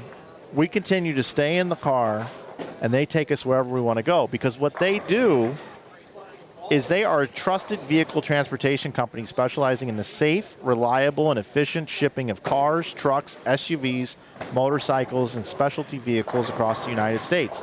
They're known for outstanding customer service and dependable delivery. Their experienced team works with individuals, dealerships, and businesses to ensure every vehicle arrives safely and on time. So hey everybody, please join us in thanking Smith Auto Transport for supporting bowling in the Ozarks and helping make the tournament possible. If you need a vehicle moved anywhere in the country, or you want to go for a rip and not even have to drive, be sure to keep Smith Auto Transport in mind. I mean, that sounds like the perfect rip. Yeah, it is. Not gonna lie. You don't have to do anything. Every Canadian would love that. We don't even have to do any of the driving. We can just, pull into the vehicle, get it loaded. We can crack our 2-4 of Molson Canadian. That's it. And just go for a rip. Yeah, eat some pancakes with some maple syrup. Oh, dude. Maple syrup goes on so many good things. Like, believe it or not, it is so good on ice cream. Oh, my God. I believe it. I believe it. Unbelievable.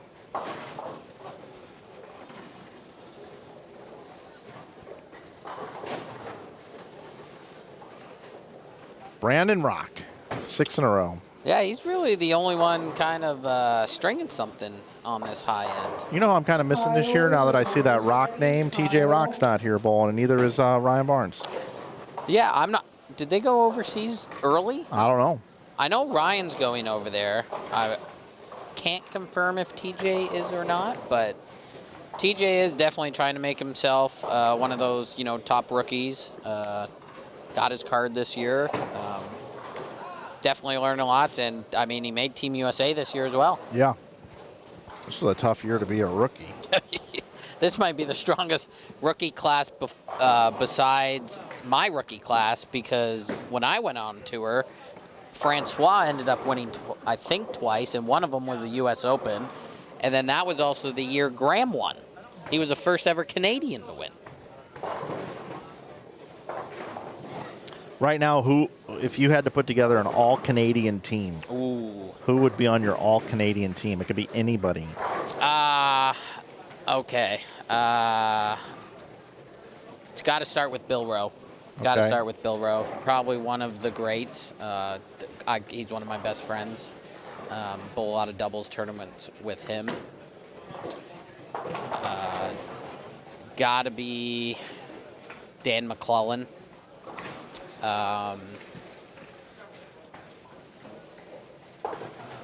Mark Buffa, George Lambert, and... You didn't say Graham yet. No. If I am going to pick a lefty, like if we have to take a lefty, then yeah, it's going to probably be Graham. If there's no lefty, the next person that I pick, believe it or not, Patrick Gerard. Okay. He was, Oh, yeah.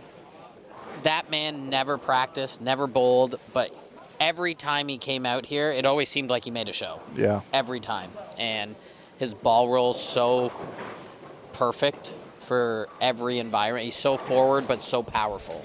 So that'd probably be my starting 5. Maybe Mark Doy. Yeah, they've got to mention here Yeah.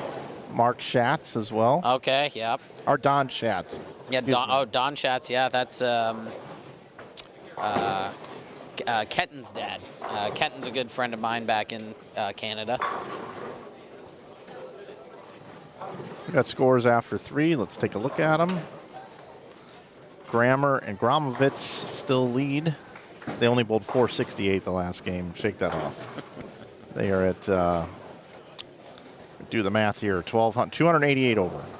205 There over. were some big 500s last game. Yeah, Crow and Johnson, 205 over. Chapman and Herzrud, we talked about their 546. They're at 200 over now.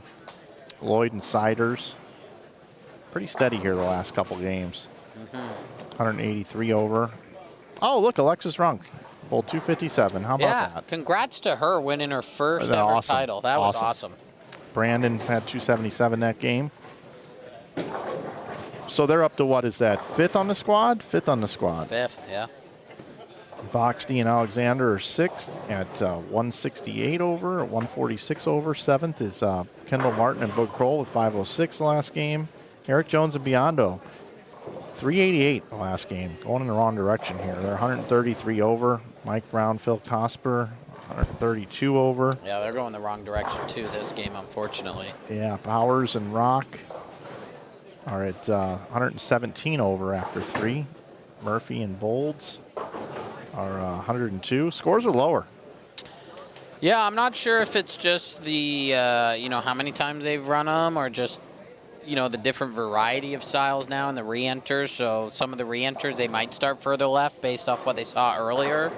How about A.J. Rice at 618? That's very shocking. That man is probably one of the best in this building. You got Spencer and Mark Henninger at 67 over is all. Wow. How about Kevin Williams? 595 start. That's shocking too. Yeah. I mean, this guy almost won a title here. Yeah, Sam Cooley beat him.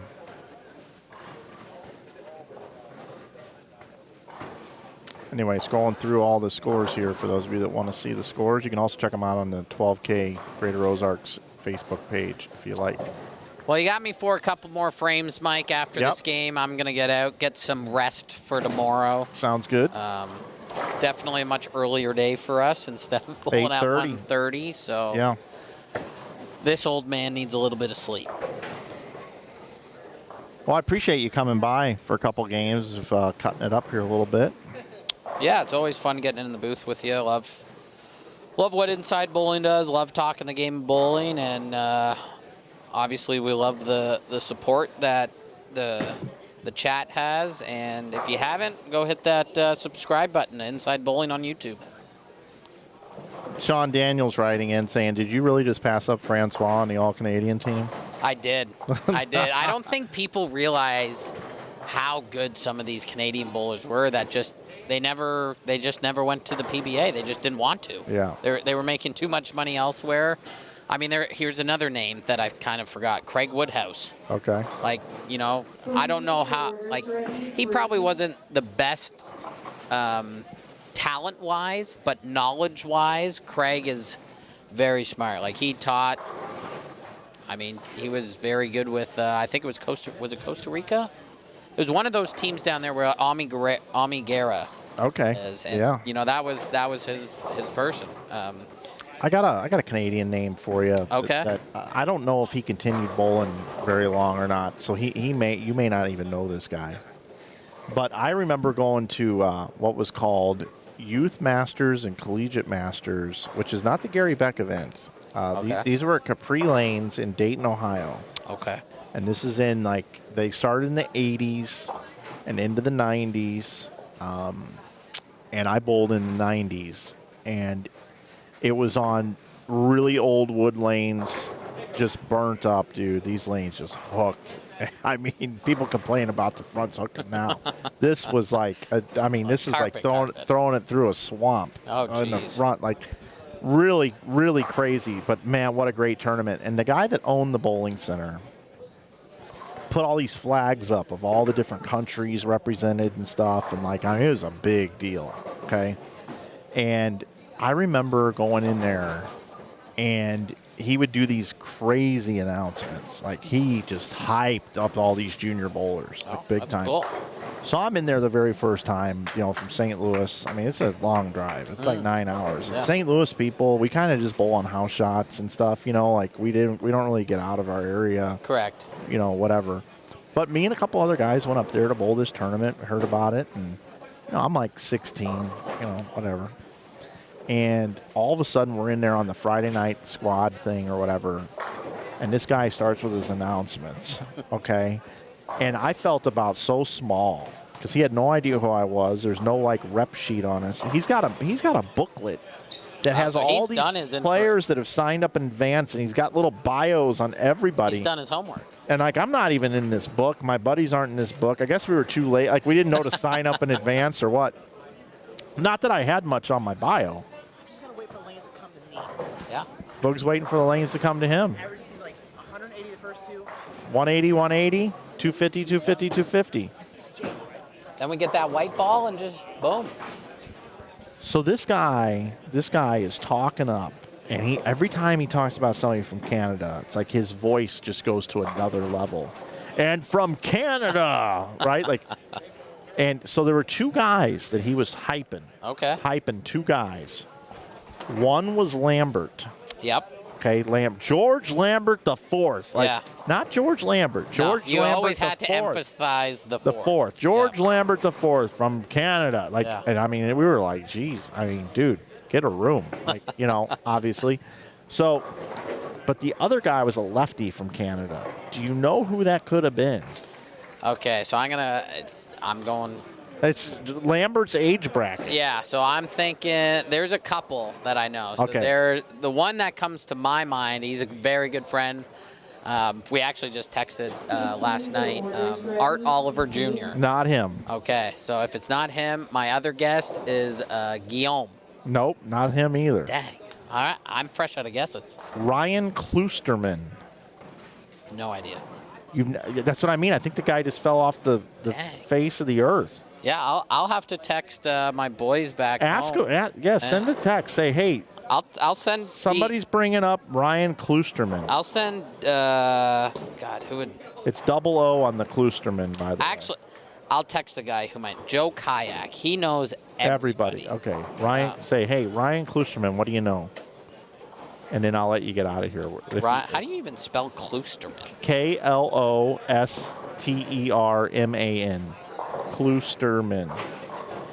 Man, but this guy, like, you'd have thought Ryan Kloosterman was Walter Ray Williams Jr. Really? I mean, this guy and all the way from Canada, the smooth lefty, Ryan Kloosterman, and George Lambert, that's all this guy was talking I love it. We'll give Joe about 5 minutes here to respond. If he doesn't, I'm going to be out of here. Let me see here. Let me see what, we got people in here talking about this. Let's see. I'm going to have to Google this guy. Yeah. They wanted me to go to AJ on front nine. He wasn't on our pairs. Okay, wow. Hell yeah. AJ front nine, let's go. That was last game. Maybe he had it again. Who knows? Yeah. It is 9:17 though, where Joe is at. So knowing Joe, he might be in bed. Okay. All right. But he's got 3 minutes. We'll give him 3 more minutes till 8:20. Till 8:20. Pretty sure he was from. Let's see. I bowled with Kloosterman in youth. He beat me at provincials for gold. Oh, provincials, yeah. Pretty sure he was from Stony Creek. Oh, okay. That's Lucky Strike, Stony Creek. Not many people bowled out of Stony Creek that I know. It was kind of middle of nowhere. After youth, didn't see him much. Yeah, this guy was a baller, man. There's maybe that's the first person you use for that new segment. Yeah, where are they now? That's Ryan Kloosterman. yeah. Are you going for a rip, Ryan? I'd like to go for a rip with Ryan Kloosterman. They couldn't have talked this guy up more. I wonder if he's on Facebook. He is. 15 mutual friends. He's a Maple Leafs fan. Poor Maple Leafs. From Stony Creek, there we go. Lives in Grimsby. I know exactly. He was That's born right by he's London. 3 years younger than me. Interesting. Yep, this guy, I mean, he had to be like 14 years old bowling this thing. There's another guy out of Iowa named Joe Roseman who was also a really good lefty. Okay. Still is a good lefty.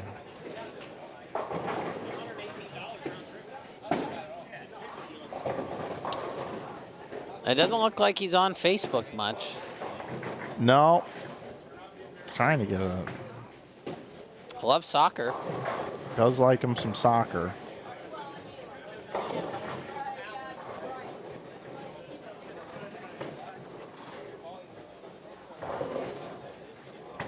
Likes racing. We're learning so much about this guy. Whatever he's into it hardcore for a period of time. There you go. There's some homework. The first ever season of Where Are You Now? Yeah. Episode 1. That's it.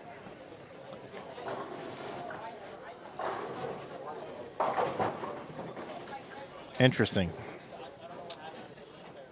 Well, Joe ran out of time, so. All right. Well, maybe we'll get an answer tomorrow. Yeah, I'm sure the first thing in the morning I will get an answer from Joe, and you'll be the first person I tell. Sounds good. But Mike, always a blast talking with you. Always a blast being on Inside Bowling. Chat, thanks for the questions. If you're not following Inside Bowling, go hit that subscribe button. Thanks, buddy. Thank you. That's Zach Wilkins, everybody. 2-time champ on the tour, and he's going to go win overseas and make people think about who they should vote for Player of the Year. Thanks, buddy. Or maybe he'll just win the damn thing. Who knows?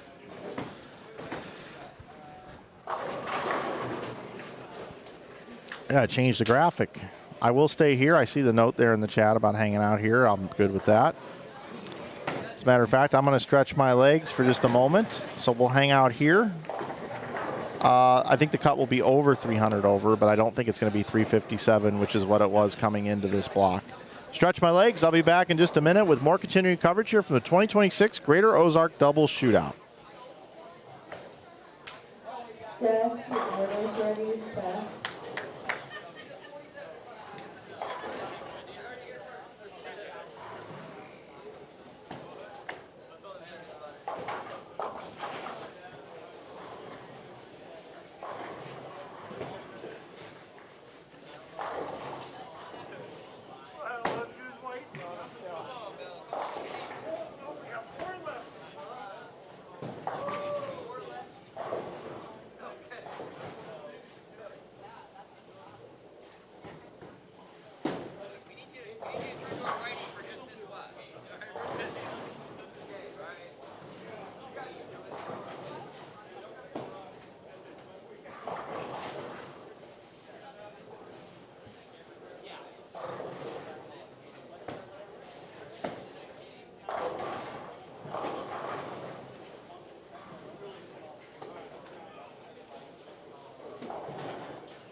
Emmy, your order's ready. Emmy.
All right, everybody, I am officially back. I know you missed me. YouTube told me we said too many words on air and we had to slow down. Just kidding.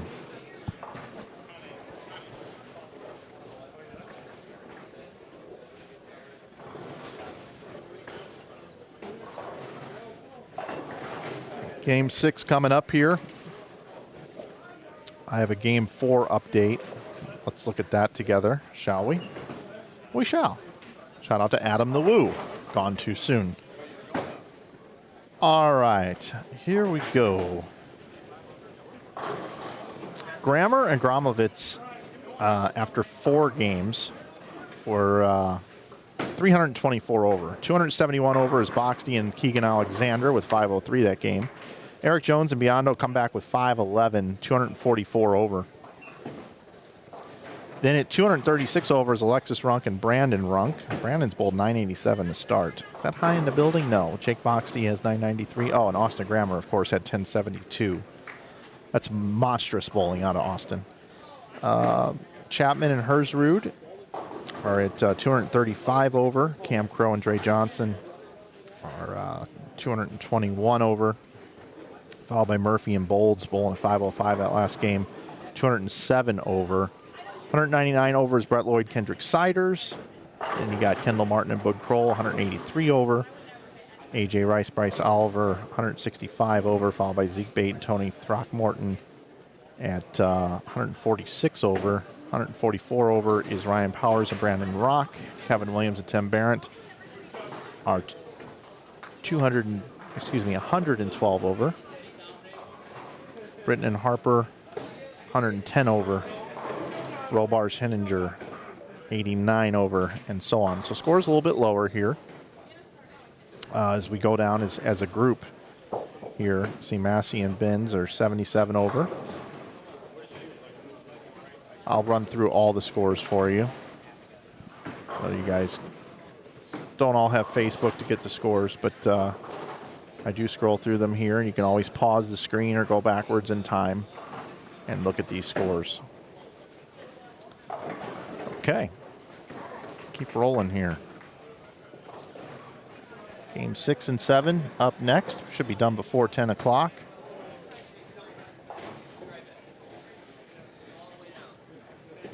What's going on?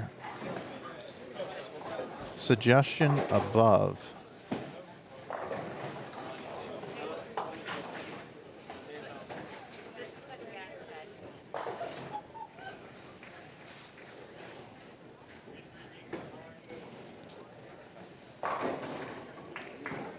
Should have 2 live streams if possible, both same audio streams.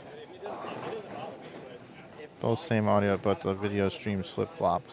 Everyone have 2 tabs open, watching both.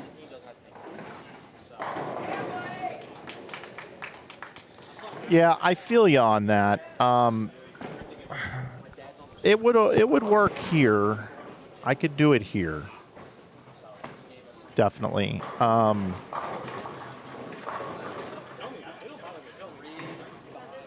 It does take the it's not as easy as it sounds to do that.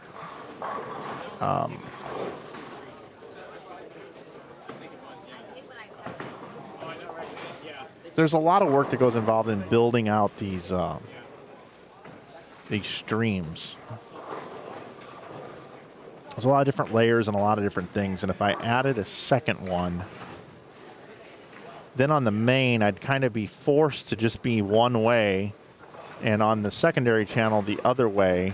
Nice cover there by Brandon. And I'd constantly, if I flipped one, then I'd have to flip the other. I don't know. It just kind of adds a lot to it. I feel you on that. I know what you mean.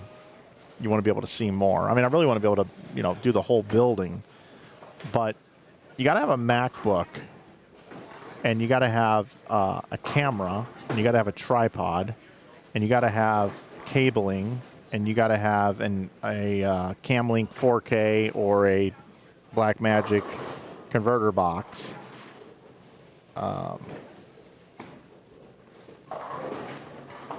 And it's about trying to think of an economical way, but not being too cheap, and so it'll last. You're probably looking at $3,000 a pair. And then on top of that, you have to have switching software, and Wirecast only gives you 2 licenses or 2 units per license. So I'd have to buy more licenses. And then, was that worth it? You know what I mean? Was that worth it? So that's kind of where I'm at. Then you think about qualifying. Less people watch qualifying than they watch the finals. And in the finals, you've got one stream because all the action, you have it in front of you. So it's really just a qualifying mechanism which has the least amount of views. So I feel you on it. I would want it too if I was a viewer. So it's a good suggestion. Just the juice really isn't worth the squeeze on it for me with this setup. That's the long and the short of it, really. It just comes down to dollars and cents.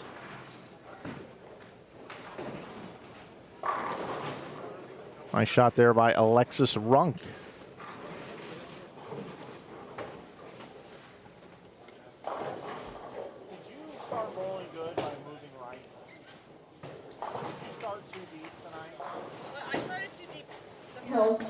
your orders ready? Tonight I started with the wrong ball. I tried to throw my alert from right, and I still 7-10 once a game. I didn't get to watch you bowl a lot. When Yeah. I watched you, you were way Well, I've been 7-10ing once a game, and so I was like, no, whatever. I'm gonna throw it 2 or 3 feet out into the lane. So I started doing that game 3. Brandon Biondo shouldn't be playing right.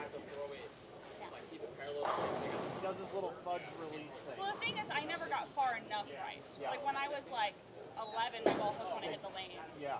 I think 7-10 is the name of the game. That looks good, though.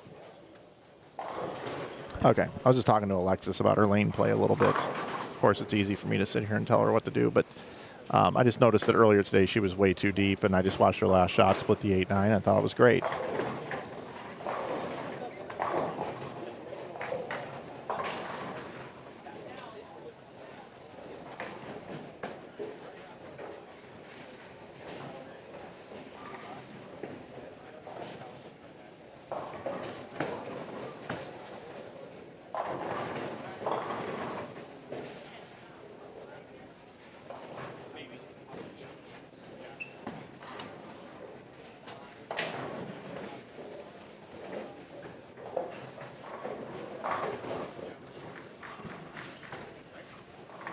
You guys have been asking me about this AJ Rice situation. I don't know enough about it. I really don't to really comment on it. I don't know.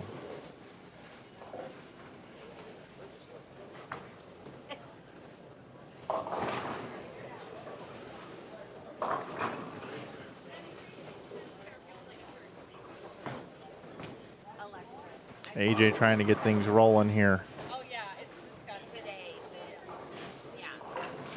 Or even this weekend. Huh? Or even this weekend. Flat. I was on him. Didn't get around it, or got around it too much probably. We'll switch over here. We got Chapman and Hersrud. I know some folks were asking about these guys. Not bowling real well over here right now. This pair looks pretty tough. Bud Kroll's starting to really feel it, though. Every time I watch him throw a shot, he's jumping around.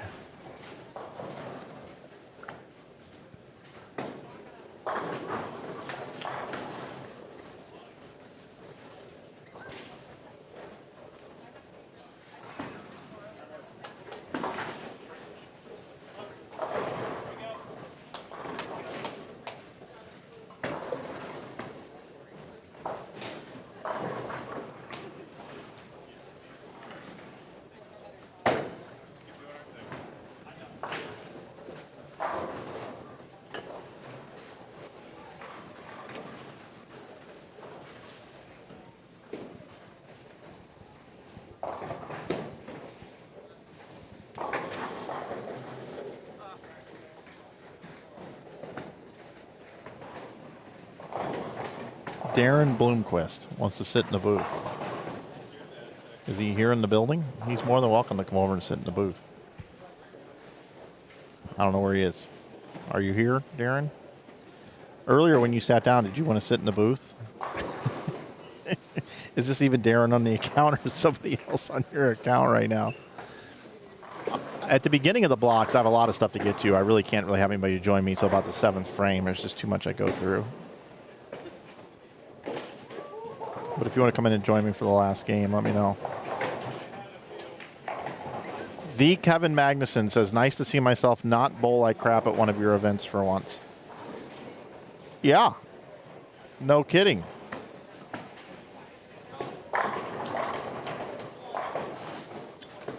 Kevin.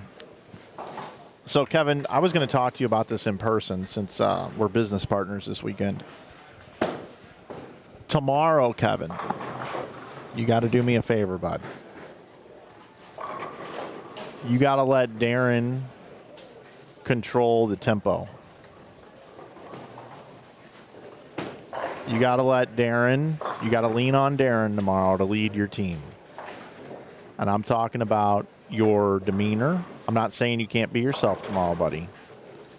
But I know sometimes between the ears can get the best of you. Tomorrow, you guys got a legit chance to win this thing. You're leading the tournament. Lean on Darren to guide you through the mental aspects of tomorrow. That's what a doubles tournament's all about. When you're not bowling good, he's going to pick you up. When he's not bowling good, you're gonna pick him up. Keep your eye on the prize. Stay focused. And if you can't carry for a game or two, don't let that impact you. You just gotta know your partner's got you. I know you know this stuff already, and this is just a good lesson for everybody. But you're young, and I've observed you bowl a lot, Kevin, and you've got a bright future, and you're poised for a lot of great things in this game. But there's something about coming to these doubles tournaments. The one thing, though, that's a little different here is there's not real veteran teams. Sometimes you get these crafty veteran teams, and they will work you over, buddy. They will work you over. Just little comments here and there, like, hey, why are you using that ball? Or, hey, it's gamesmanship. And that's what you young guys haven't experienced yet. Everybody's rah, rah, rah. Give each other 5. Even when you miss a spare in college, you still got to say, shake it off. Come on, good pitch out there. Like in these dog-eat-dog money tournaments, nobody gives a damn about what's right or wrong. They want to eat you alive. So, Kevin, tomorrow, I'm looking forward to you having a great day. Let Darren guide you tomorrow. You guys are leading the tournament. I don't see any reason why you won't still be leading going into tomorrow. And anytime you start to get a little frazzled, just take a deep breath and have your partner there with you. Because Darren, he's good for you. He's good for you, Kevin. He's really good for you. He's the right partner to pick. And you're good for Darren too. I mean, I think these tournaments you should always have a righty and a lefty. And I know the left didn't play like super soft or anything here, but they're certainly playable on both sides. So that's my little word of advice to you going into tomorrow. And anybody that heard that can also take that advice and apply it to your game if you're somebody that likes to get animated and likes to go out there and show some personality. And it doesn't mean you can't hoop it up, doesn't mean you can't enjoy yourself, but just don't let the moment get the best of you and then on the ride home go, what the hell happened? So there you go. There's my words of wisdom to you, Kevin.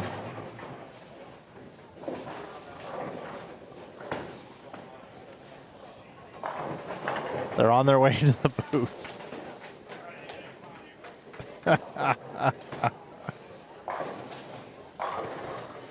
Smoke. Oh, I see some car in the parking lot. Smoke coming off the tires. I'll have them both in here. It's no problem. I hope they heard what I just said because I don't want to repeat it. I'll just make them go back and listen to it tonight as their homework assignment. Chappie with a little error time there.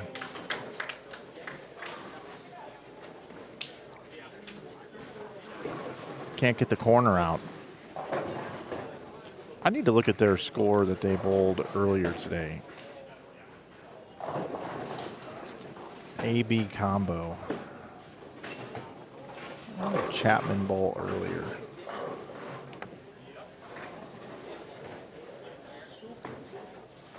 Yeah, 29-31. 131 over. Whew.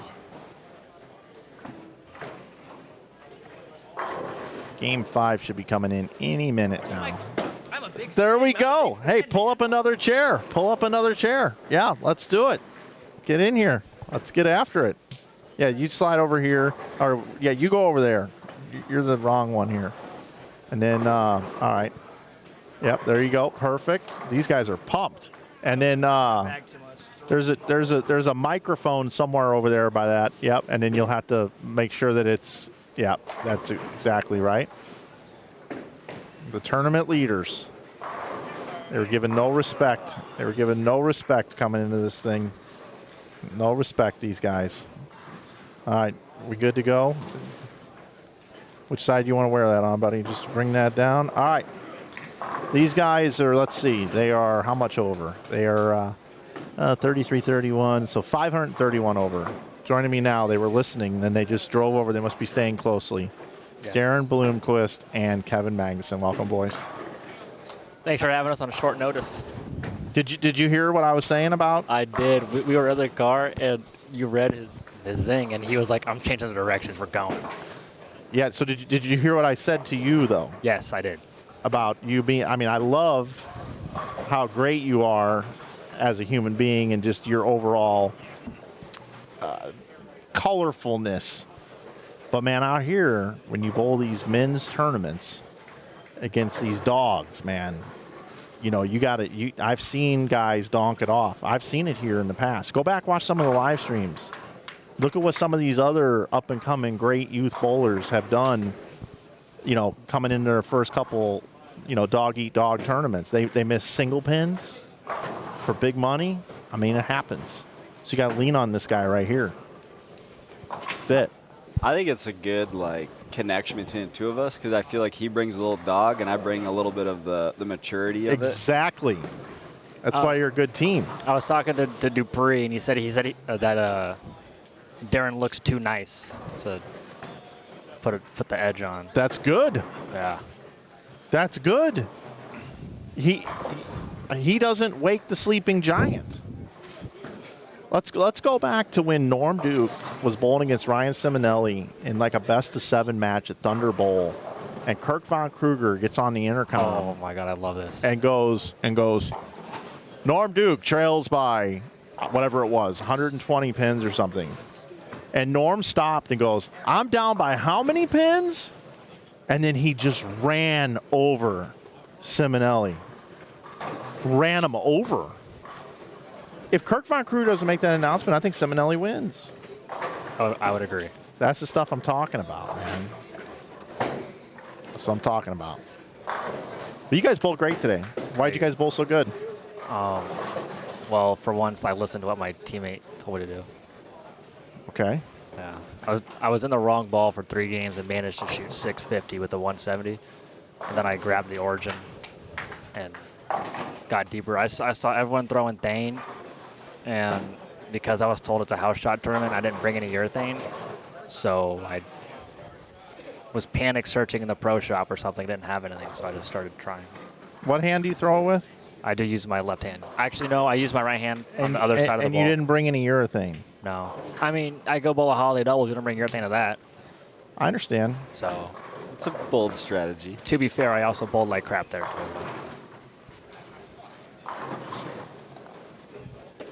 41 feet is that magical weird number that, you know, that what, anything under 43 is kind of like urethane could possibly be in play? I feel like it also has a lot to do with where the reverse brush is.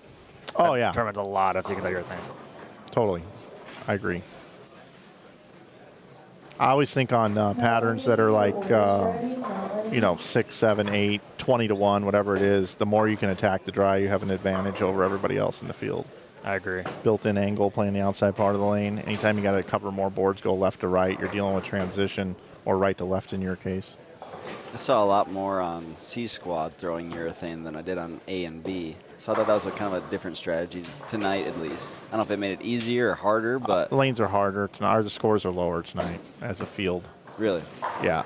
I feel like once I was the only lefty that I saw on my squad not throwing urethane. Like, I feel like if this is a very broad statement, if I went through reactive, I feel like it'd be way more playable. Once your thing goes down lane, you kind of, if you have it in the bag, you kind of have to go to it. Yeah. Yeah, no, it makes sense. Chapman and Hersrud, I don't think are going to make this cut, boys. We're going to move back over to here. These guys that are making a run. AJ and Bryce? Yep. It would appear as though AJ Rice has woken up from whatever he was sleeping earlier.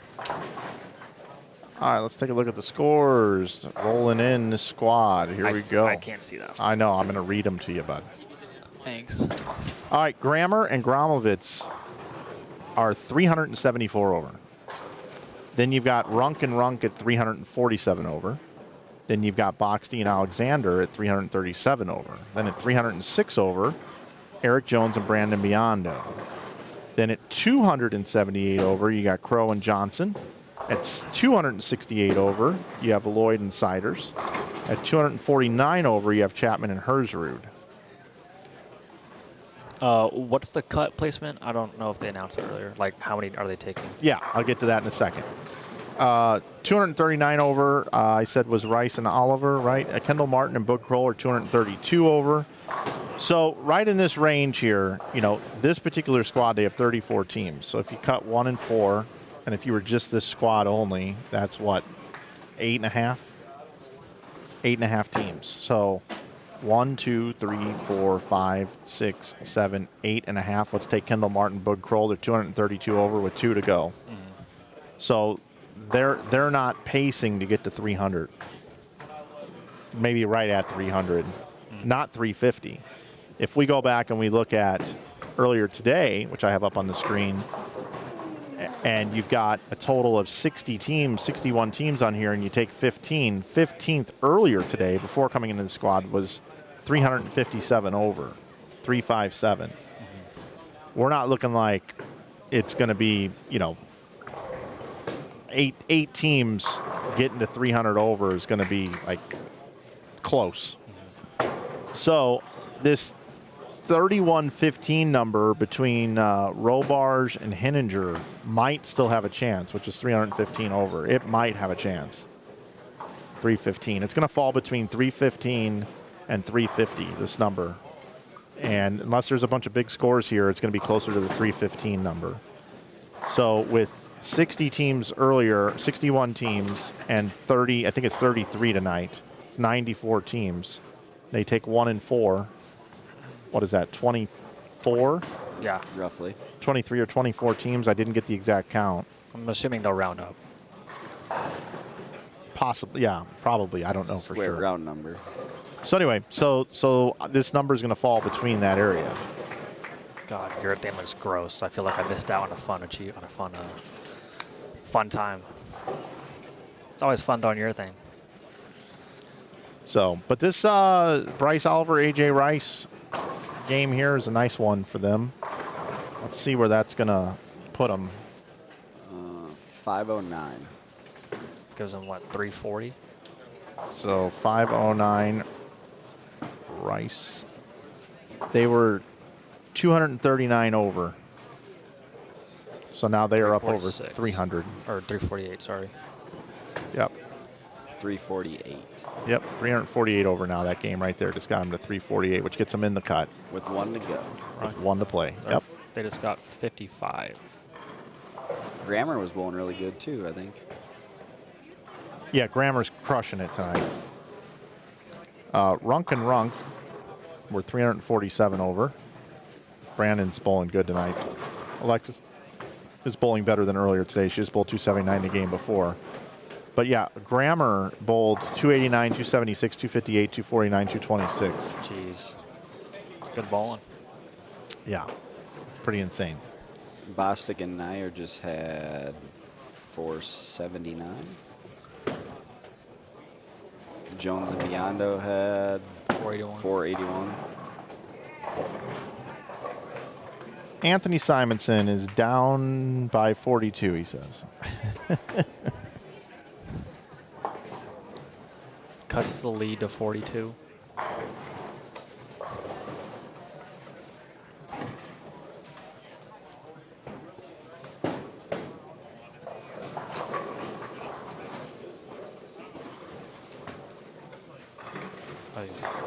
So these guys are in game 6 off to the right, just a little bit further behind Williams and Barrett. Kevin texted me a little while ago and said, what do you think this number is going to be? And I'm like, 330-ish? So when I look at their scores, they're 116 over. So they need 500, 500, the last two. Brett Lloyd had front 10. Grammer's plus 330 for 6 games. Brett Lloyd had front 10? Yeah, 287. They had... Siders had 220? Yep. 512.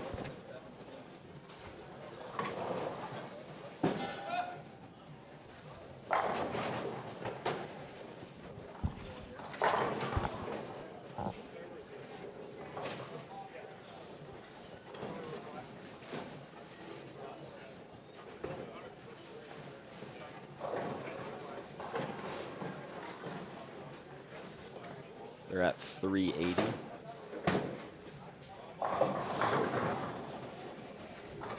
I need to find out how many they're cutting to, for sure. Like what the number is, for sure.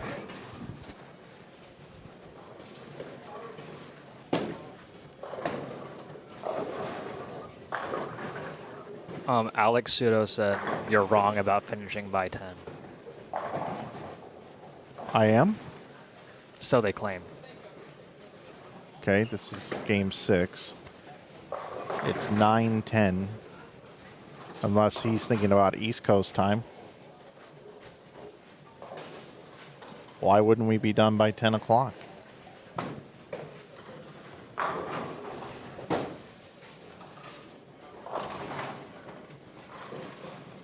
I mean, we started at 6:30, and it's 2 hours and 40 minutes later for 6 games.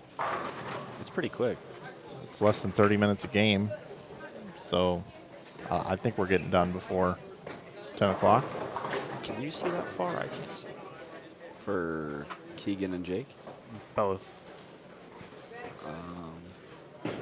Looking at 190 or 2:0 and 2:30. We have Robarge and Henninger coming over here too. And Jones and Biano finished down here too. Good. Ease of access. Mike knows his game timing. Don't mess with him. Alex Pseudo probably is on East Coast. He's probably just not figuring in that we're on Central Time Zone here. Chapman and Lucas need about 5:20 or 5:30 the last game. That get them to 3:30. If there's anyone who can do it to them, they strike a bunch. Normally.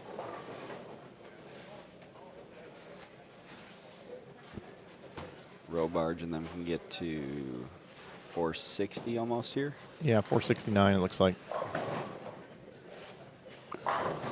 Spencer got a haircut recently. It looks good. You know you're around these guys too much when you start noticing when people get their haircut. I get a haircut way too often. People always ask if I just come here. You know, I don't think Spencer's had a single game under 225 today. I think you're right. Just crazy. So, talking with Darren Bloomquist, Kevin Magnuson here in the booth with me. So tomorrow, who's going to bowl lead off and who's going to bowl anchor? I think I'm going to leave that up to him. Today we had him first, me second. Yeah, I think I'll probably end up leading off. In match play, I think it kind of just depends on the pair. Yeah. If I have a little better look, I think, and I need to probably throw, and I think maybe a 10 frame could be good. But if he's got the world, then he's going to throw all 3 every time. So I will say the last few months has taught me to be a more open-minded person. He can be the 2 if he has a better look. Yeah. What made you guys decide to bowl together?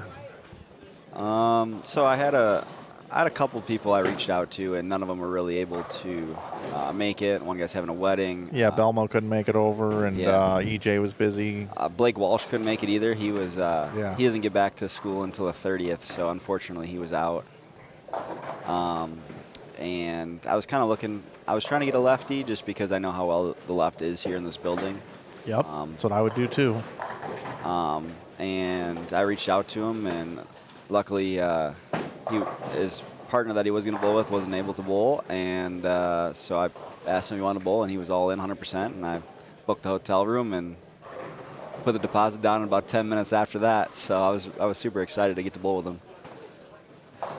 Bowled him all the Greater Iowa tournaments, and great bowler, and strikes a lot. And our I got energy excited. matches each other so much more than I thought it ever would. It's so funny to me. You learn a lot more when you spend 8 hours in a car together. Yeah, I'm sure. Yeah, that was fun.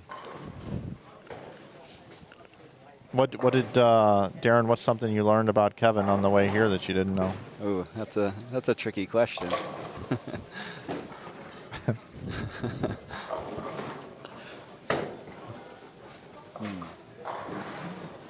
I don't know if I can answer that question truthfully. Really? Yeah. Huh. Why not? You can't think of something that's not totally off the wall? You guys didn't discuss anything that's of normalcies, like your favorite color? Or like, something like that? Is the answer over there? What are you looking over here for? Just going to follow this guy. I'll figure out the answer sooner or later. Okay. One thing I learned about Darren is he's a very, what's the word? I'm blanking. He had a lot of life experience, let's put it that way. Okay. He's seen a lot. How old are you, Darren? 26. Okay. How old are you, Kevin? I'm 20. Oh, boy. Yeah. You definitely need to listen to this guy as much as possible. It's just different because neither one of us come from different parts of the country and went to different schools, different experiences. And I'm kind of at that point now where I'm not so much in the college scene anymore. So yeah. And I compare a lot to a lot of the younger bowlers now. If you just look at the numbers from college in general, the scoring paces and what they're bowling on is completely different. So the caliber of bowlers are just so much stronger. We used to have to grind really a lot. And I think that's where a lot of the, I would say, young 30 bowlers, they do really good when they're tough. Watch this messenger real quick. Oh boy, Spence. That seems like a rare feat in this building. House bowler. Maybe it's just me. Just looking at a couple finishing scores here. Colin Howell, Blake Moore, 45 to 25.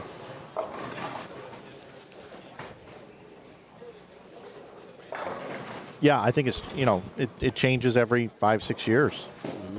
Definitely. I was comparing just like in 2020-ish, 2019, to be in the top, I'd say 50 bowlers in the country in college, you had to probably average around 208 to 212. Now you're probably looking north 223 to 230, somewhere in that range, I would guess, to be competitive to be on the top of the watch list. So I think it's just the game's changing and evolving, and there's all the changes with the urethane rules and formats. It's just the patterns have changed. A lot less volume sometimes, a lot more urethane, and a lot longer oil. Last call for drill. People that I know who don't bowl college but watch college, they just call them urethane contest. Like even last year when they were urethane wasn't banned obviously, but they would try to build the patterns to kind of cater to reactive more. You don't always have to throw urethane. You would see full racks of just dull, softer than a stuffed animal purple hammers on the rack, no matter what we were bowling on. Messenger there. My. That ball, as soon as he set it down, read. It read the lane immediately and just checked. And this was high on the head pin the whole way through the nose. Wow. Messenger takes out the 4. That's crazy.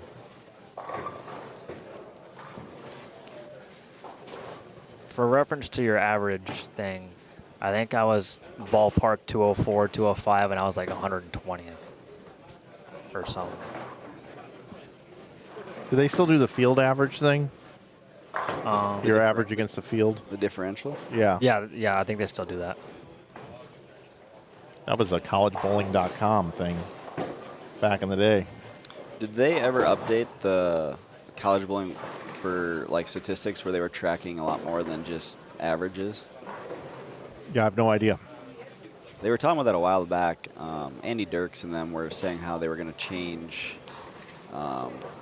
based on fill percentage and strike percentage and a lot of that to add more stats, so that way when it came time to voting for Player of the Year and All-Americans, that there was a larger variety of stats to look at. I don't know if that ever happened or changed. I never looked at it, but they were talking about it. These guys are carrying everything on 35 and 36 currently. Trey Heinrichsmeyer said college bowling is a over-surface contest. I would have to agree.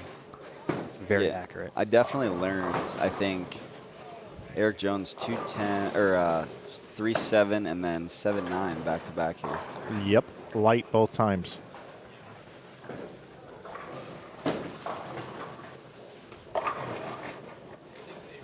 Finishing up game 6 on the right side of your screen, starting game 7 on the left side of your screen. That looks gross, dude. Doesn't that look like so much fun? I can't throw urethane like that. I'm two-handed and I can't throw urethane like that either.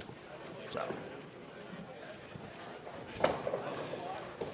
you know, maybe if I weighed any more than 130, I could generate more ball speed. I have a question coming in. Who do I think is the best senior bowler on tour? I would say John Janowitz would be my pick. I agree. I'm a Tom Hess fan. Look, I like Tom, and he's unbelievably good, and he's probably going to win the most titles all time for a senior player. But right now, if you had to have one guy I had to back on tour, it would be Janowitz.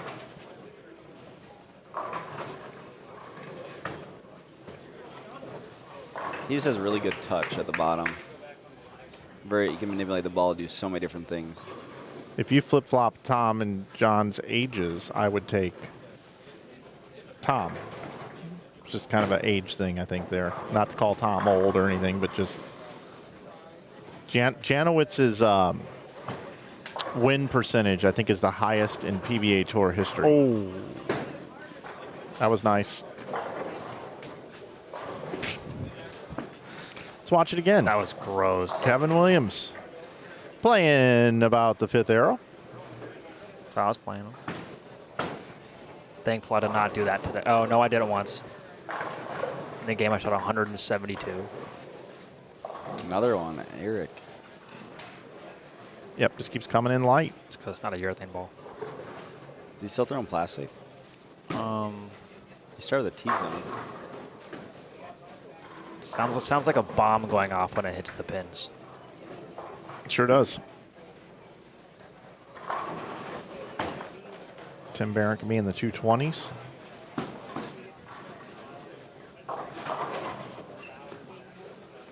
Let's see if there's any more scores popping up. Here we go. Combo A, B, and C plus or minus 200. This is an interesting one I just got. Let's see what this looks like. This kind of show everybody combined with 1 to go. That's what it's. Or 2 to go. Looks like it's showing 1 to go. Well, no. Hold on. Let me see. I don't even know what this is. I just got to fix this here. AJ and Bryce got a decent start to game 7. Mike, do you notice any big changes in how they're playing them this squad and the last squad? I mean, there's more of a mixed bag, and there was more urethane going down the lane, too. Austin Grammer and Gromits got a good monster game going right now. All right, so let's see what they put together here for us.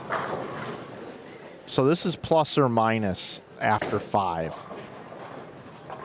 So given this to us here, again, we need to know how many they're cutting to. But if I'm looking at the total amount of entries, which is 94 entries. So we have to assume 23 or 24 they're taking. 23 and a half, so yeah. Yeah, between 286 and 306 with 2 games to go on C squad. With, you know, plenty of chasers there, plenty of gaps. I'm going to guess 334. It's right in the range.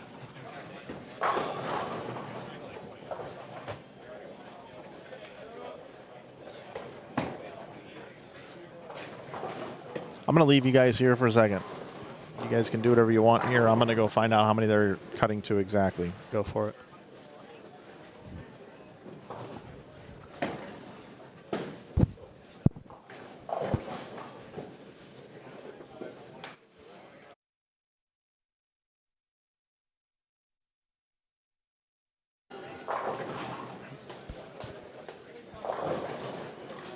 Mark's feeling it over here.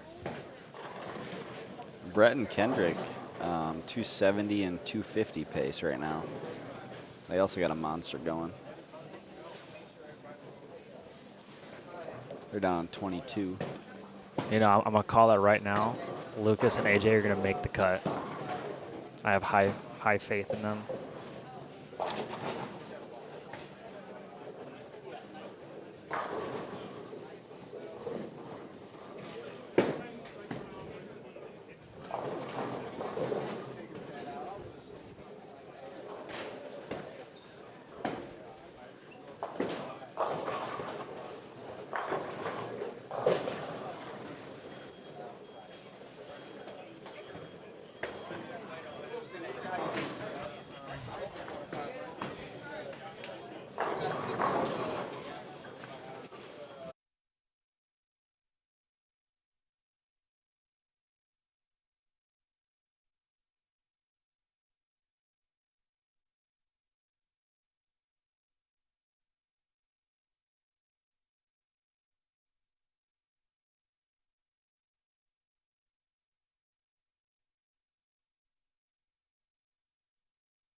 those guys.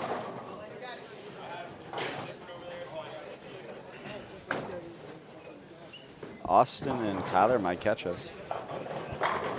I wouldn't doubt it. 2:30, and they can get 5:34. They're taking 23. Taking 23. Odd number. Interesting. Yeah, 23 to tomorrow. Okay. I'm going to raise my number to 345. 23. Biondo and Eric need a good game here, I think.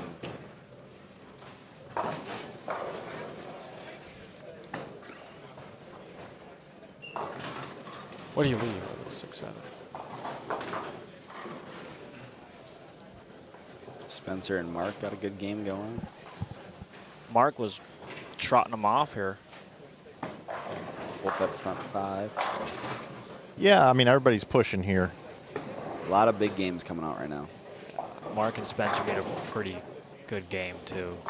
I don't think they're 3. Was Spencer the team that was 315 over? Coming into this game? Sorry, I think they're their last squad. Before this game, they were, I'm just going to say 215. So you want to know about their last squad? Yeah, because I think they were like the bubble, so we... Yeah. Yep. Okay. Yep.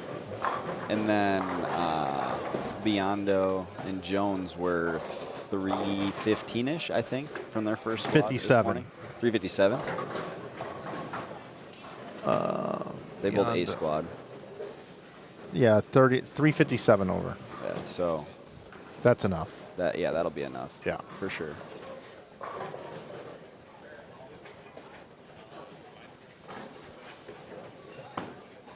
Lloyd and Siders can both 540 going into the 10th. Ooh.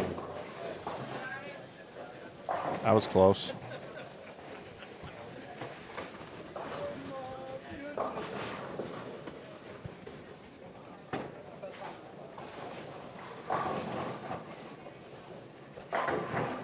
Kendall Martin and Boog Kroll. Tyler's got front 9. Coach Eric Littig said, "Hello, Mike." Hello, Eric Littig. Probably wishes he was here. Sure he does. Brandon and Alexis can both max at 279 halfway through the game. Oh, Eric also told me to shut my mouth. All right. Thanks, buddy. Kendall and Boog. Kendall split the 10th. What are they at? We'll say 260. Spare would be 240, and Boog would shoot 2-0. We don't have the game 6 scores in yet, so it's difficult for me to give you any sort of update. Lloyd had 240, and Kendrick has 279 on the board right now, with the first one on the 10th already.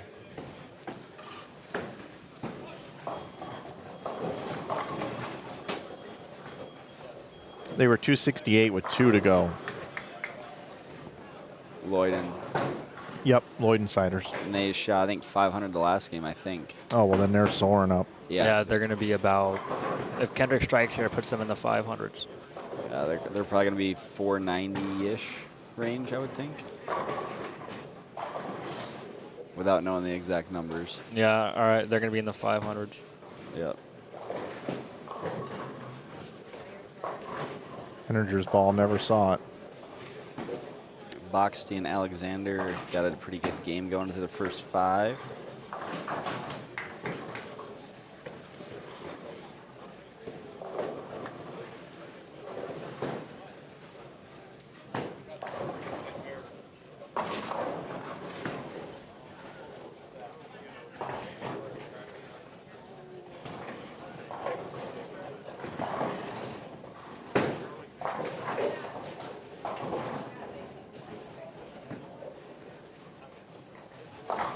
Can Grammer and Gromovitz go around you guys? I think they can. I'm not positive. 212, they can shoot 512. And what were they before this game? I don't know exactly the score. Yeah, we don't have game after 6. Austin Grammer plus 344 by himself. They're already around us with the 10th frame to go. Or wait, no, that's not math. No. I'm not the brightest. Sorry, people.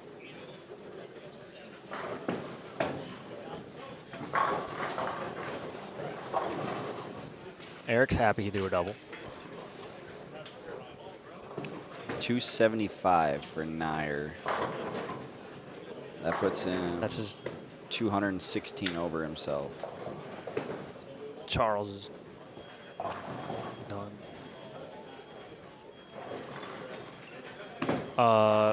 If they strike out, they beat us by 10. Yeah, I think that's right. 9 spare keeps us ahead of them by 1. 344. Brandon Biondo. It's always tough to bowl against Brandon. He's got a lot of tricks. Yeah, he can suitcase it up 10 with the best of them. He can hook the whole lane. He can do anything.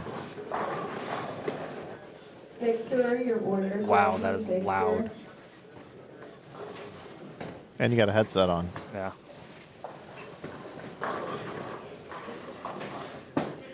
I'm just over here just waiting on these scores here. I know that there were some people out of whack. Oh, there it is. Just you talk about it and it just comes in. Man, it drops right in.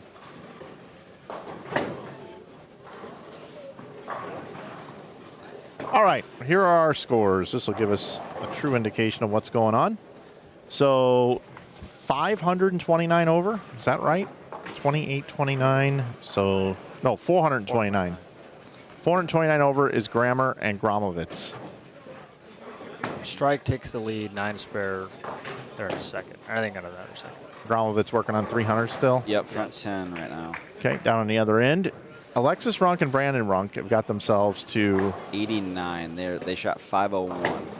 All right, so they're 530. 530. All right, they're talking about Grammer and Gromovitz? Yep. Yeah. Yep. 530 over. So you guys are ahead by 1 pin, right? Yep. Okay. Runk and Runk are 402 over.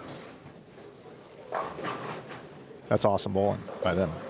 Amazing bowling. 387 over is Eric Jones and Brandon Biondo, and we're watching them bowl right now. They're 387 over, but they already got a number that's in. Yeah. What were they prior? Like prior 357. You mean their other dead number? Yeah, 357. All right, Brett Lloyd and Kendrick Siders are 380 over. They just going into the last game. They shot. I think that's 525. 525. Yep, so they're way in. Boxty and Keegan Alexander are 352 over. Boxy's got the front 6, and Keegan's looking at 220 pace. Rice and Oliver 348 over.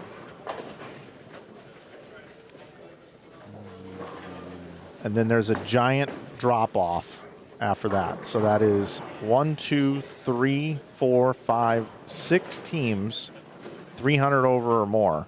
289 over is Cam Crow and Dre Johnson. 288 over is Martin and Kroll. 219, another huge drop off, Robarge and Henninger. 215 is Bate and Throckmorton. Okay, so if Robarge and Henninger strike out, they're close. Well, 1, 2, 3, 4, 5. We've only got 6 teams that are 300 over or more. And for it to be at 350, 2 more teams have to get ahead of 315. If they strike out, I believe that puts them at about 330, more or less.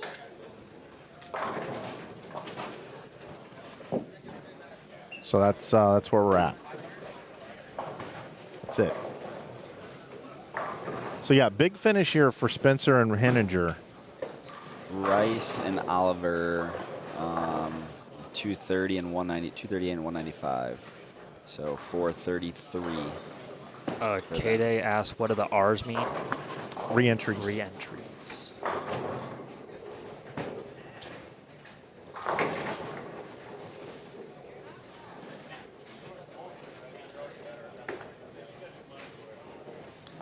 Darren, what was the score you just called out? 4. You just named a team. Rice and Oliver, right? Yes. They were 300. They were 348 over. So and they bowled a plus number, so they're good. Yep, they're in. Yep. Oh no. Plus 34. 35. If I was correct. 33, plus 33.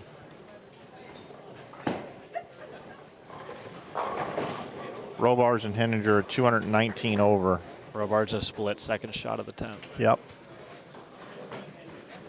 Jones with 212, Biondo with 230, but I think their first score is going to be enough anyways. Yep, it will be. I don't think Spencer and Henninger are going to get there. I think they're going to be short. Nice spare for Spencer. But I think it's going to be short. Bate and Throckmorton. You want to look them up? See if they're bowling anything? Chapman and Hersrud as well. They're right here in front of us. I think they need them all to actually, but I'm not sure.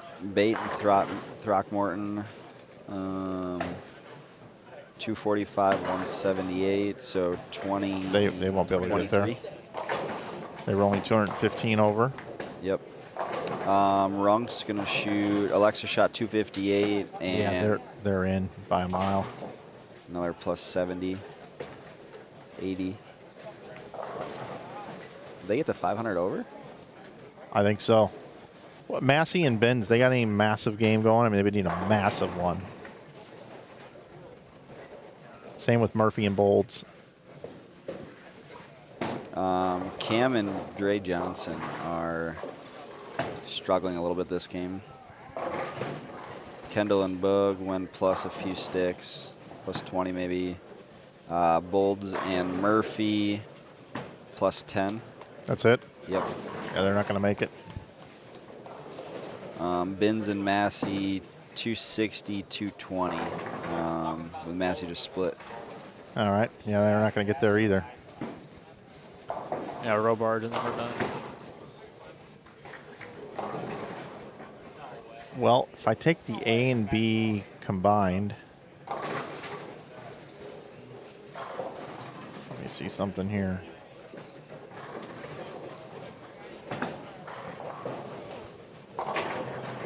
Boxy and Keegan Alexander are good, we said, right? I do believe so. Jake's got all of them going into the. He's got front 9, and Keegan has 2 teen left. This number's either going to be 315 or 308. I think Henninger and Robars are good at 315. Their dead number. I think 315 is going to make it, boys. It's very well possible. Someone's not happy back there. Off he goes. Boxy with the front 10. Keegan shot 201. They can shoot plus 101. Just gave Darren the keys to the city over here.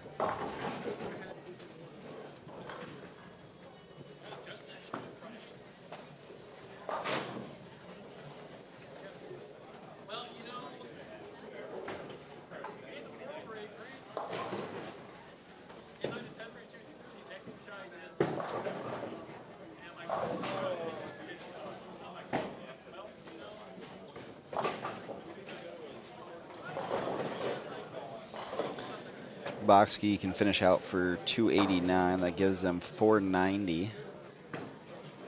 Great bowling.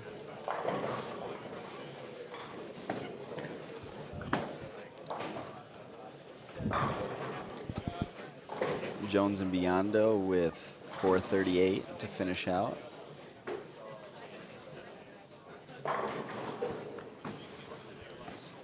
They're 400 over. Oh, that was gross. Robards and Henninger 3. Their first number is going to be enough for, I believe, Robards and Henninger. Yeah, I'm pretty confident that they're in. I mean, I would think so. I mean, I don't see the number really going up much at all. How many teams are going to be over 300 this block? 1, 2, 3, 4, 5, 6. Cam Crow and Drew, are they getting there? They were struggling a little bit. What pair are they on? They're on the low end. Yeah, they're like mid-house. They're around 19 or 17, 18, 19, 20-ish. Did Martin and Boog get there? Cam shot 218, and Dre can only shoot 197. Yeah, so they can't get there. What about Kendall and Boog?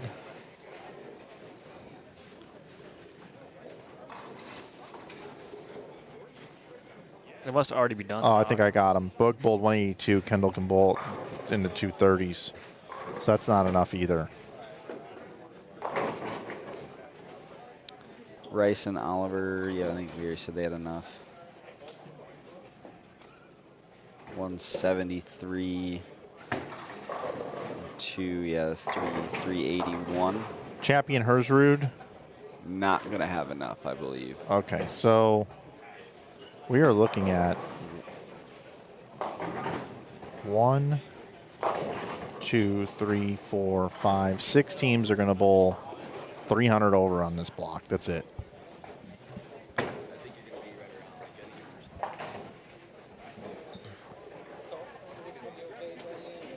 So I said 6, right? I said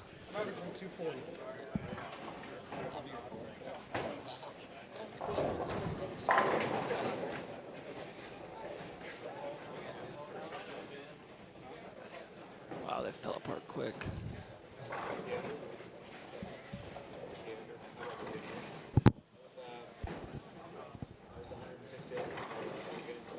Yeah, the Cam and Dre went minus this last set. They're done.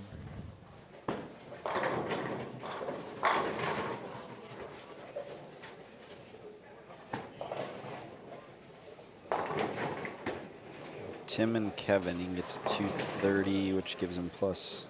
Oh, Kevin is split. 40. 379. They're not going to, I don't think they're going to be able to get there, unfortunately.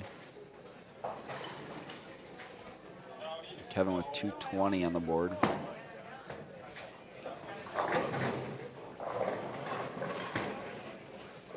Do we know what time we bowl tomorrow? 8:30. Jeez, that is early.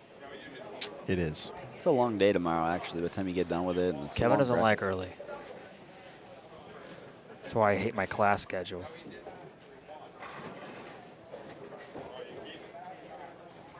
It's all right.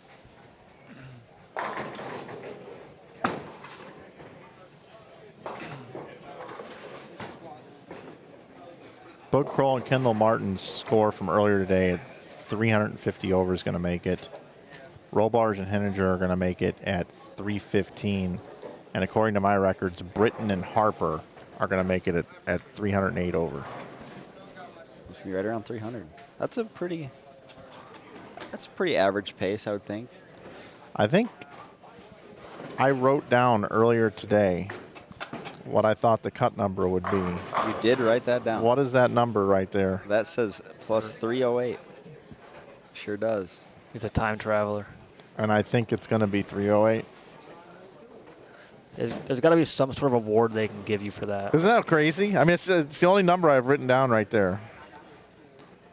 Crazy, you're good. I don't know what that's. 7th. Well, that's what 7th was after. Yeah, and I said that's going to be my projected cut score is 308. So how many guys off A squad are near the top? Well, I don't have that. They don't have the squad. Let's see, B squad, B squad, B squad. Cruz and Hammer, A squad, A squad, A squad, A squad, B squad. Pretty good mix for the top 8. Almost 50-50. Yeah, I think it's 30. I think this cut's going to be 308.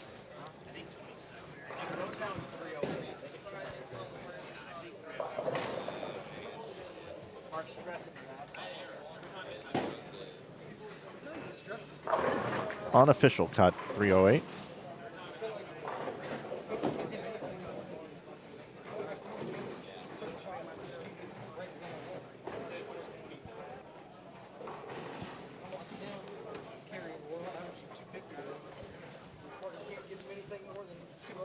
That's what he does. That's what he does. Runk and Runk, almost 500 over. Yeah. I think it's 491 if I mathed it correctly, or 481. 9 and 9 and 8, 491, 481. Who, them? Yeah, Runk and Runk. Sir, that ends with a 9. Yeah, 89. Pull out the envelope. Karnak the Magnificent. Gray in the chat, cracking me up. Okay, so yeah, that's what we think we're doing here. 308. That's what we got as a cut number.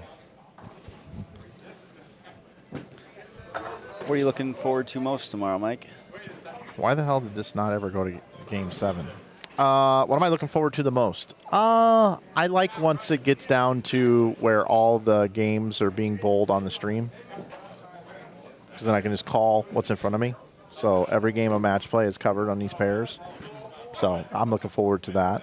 Those matches are always quite fun. Best of 3, right? Yeah, Baker. Baker. So you bowl on, one guy gets a shot on each lane, I think it is, if I remember correctly. Yeah, that's exciting. So you pick your lane. This is the first time I've got to experience the C Sunday in this tournament, so it's pretty fun. Yeah, it's cool. It's cool. I'm going to sign off because I think we got this number at 308. I don't really see it being any different. And if it is, you'll see it on Facebook, everybody, on the doubles page. As well as Inside Bowling. Yeah. Yeah, my boys will get that out.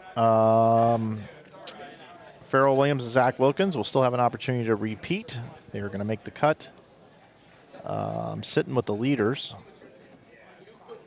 Darren and Kevin.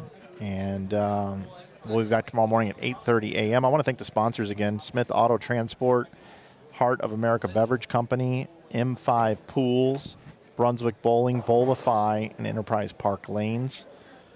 Don't forget also, everybody, you can still take advantage of that special that we have. Thank you, boys, for being here. I appreciate it. Our deal of the week on Inside Bowling. If you want to support us, you can. Every year we do Back to League, $19 T-shirts. That is good until Wednesday. And you can save 15% off everything else over on the website with coupon code YouTube. CT making the final announcements here. We believe the cut number is 308. 308. 8:30 a.m. we start tomorrow. So for all my guests that join me here tonight, for the entire crew here, the Weimer family, CT, Kevin Williams, and all the bowlers, my name is Mike Flanagan. Thanks for tuning in to the Greater Ozark Doubles Shootout 2026 edition. C Squad qualifying in the book. See you tomorrow morning, 8:30 a.m.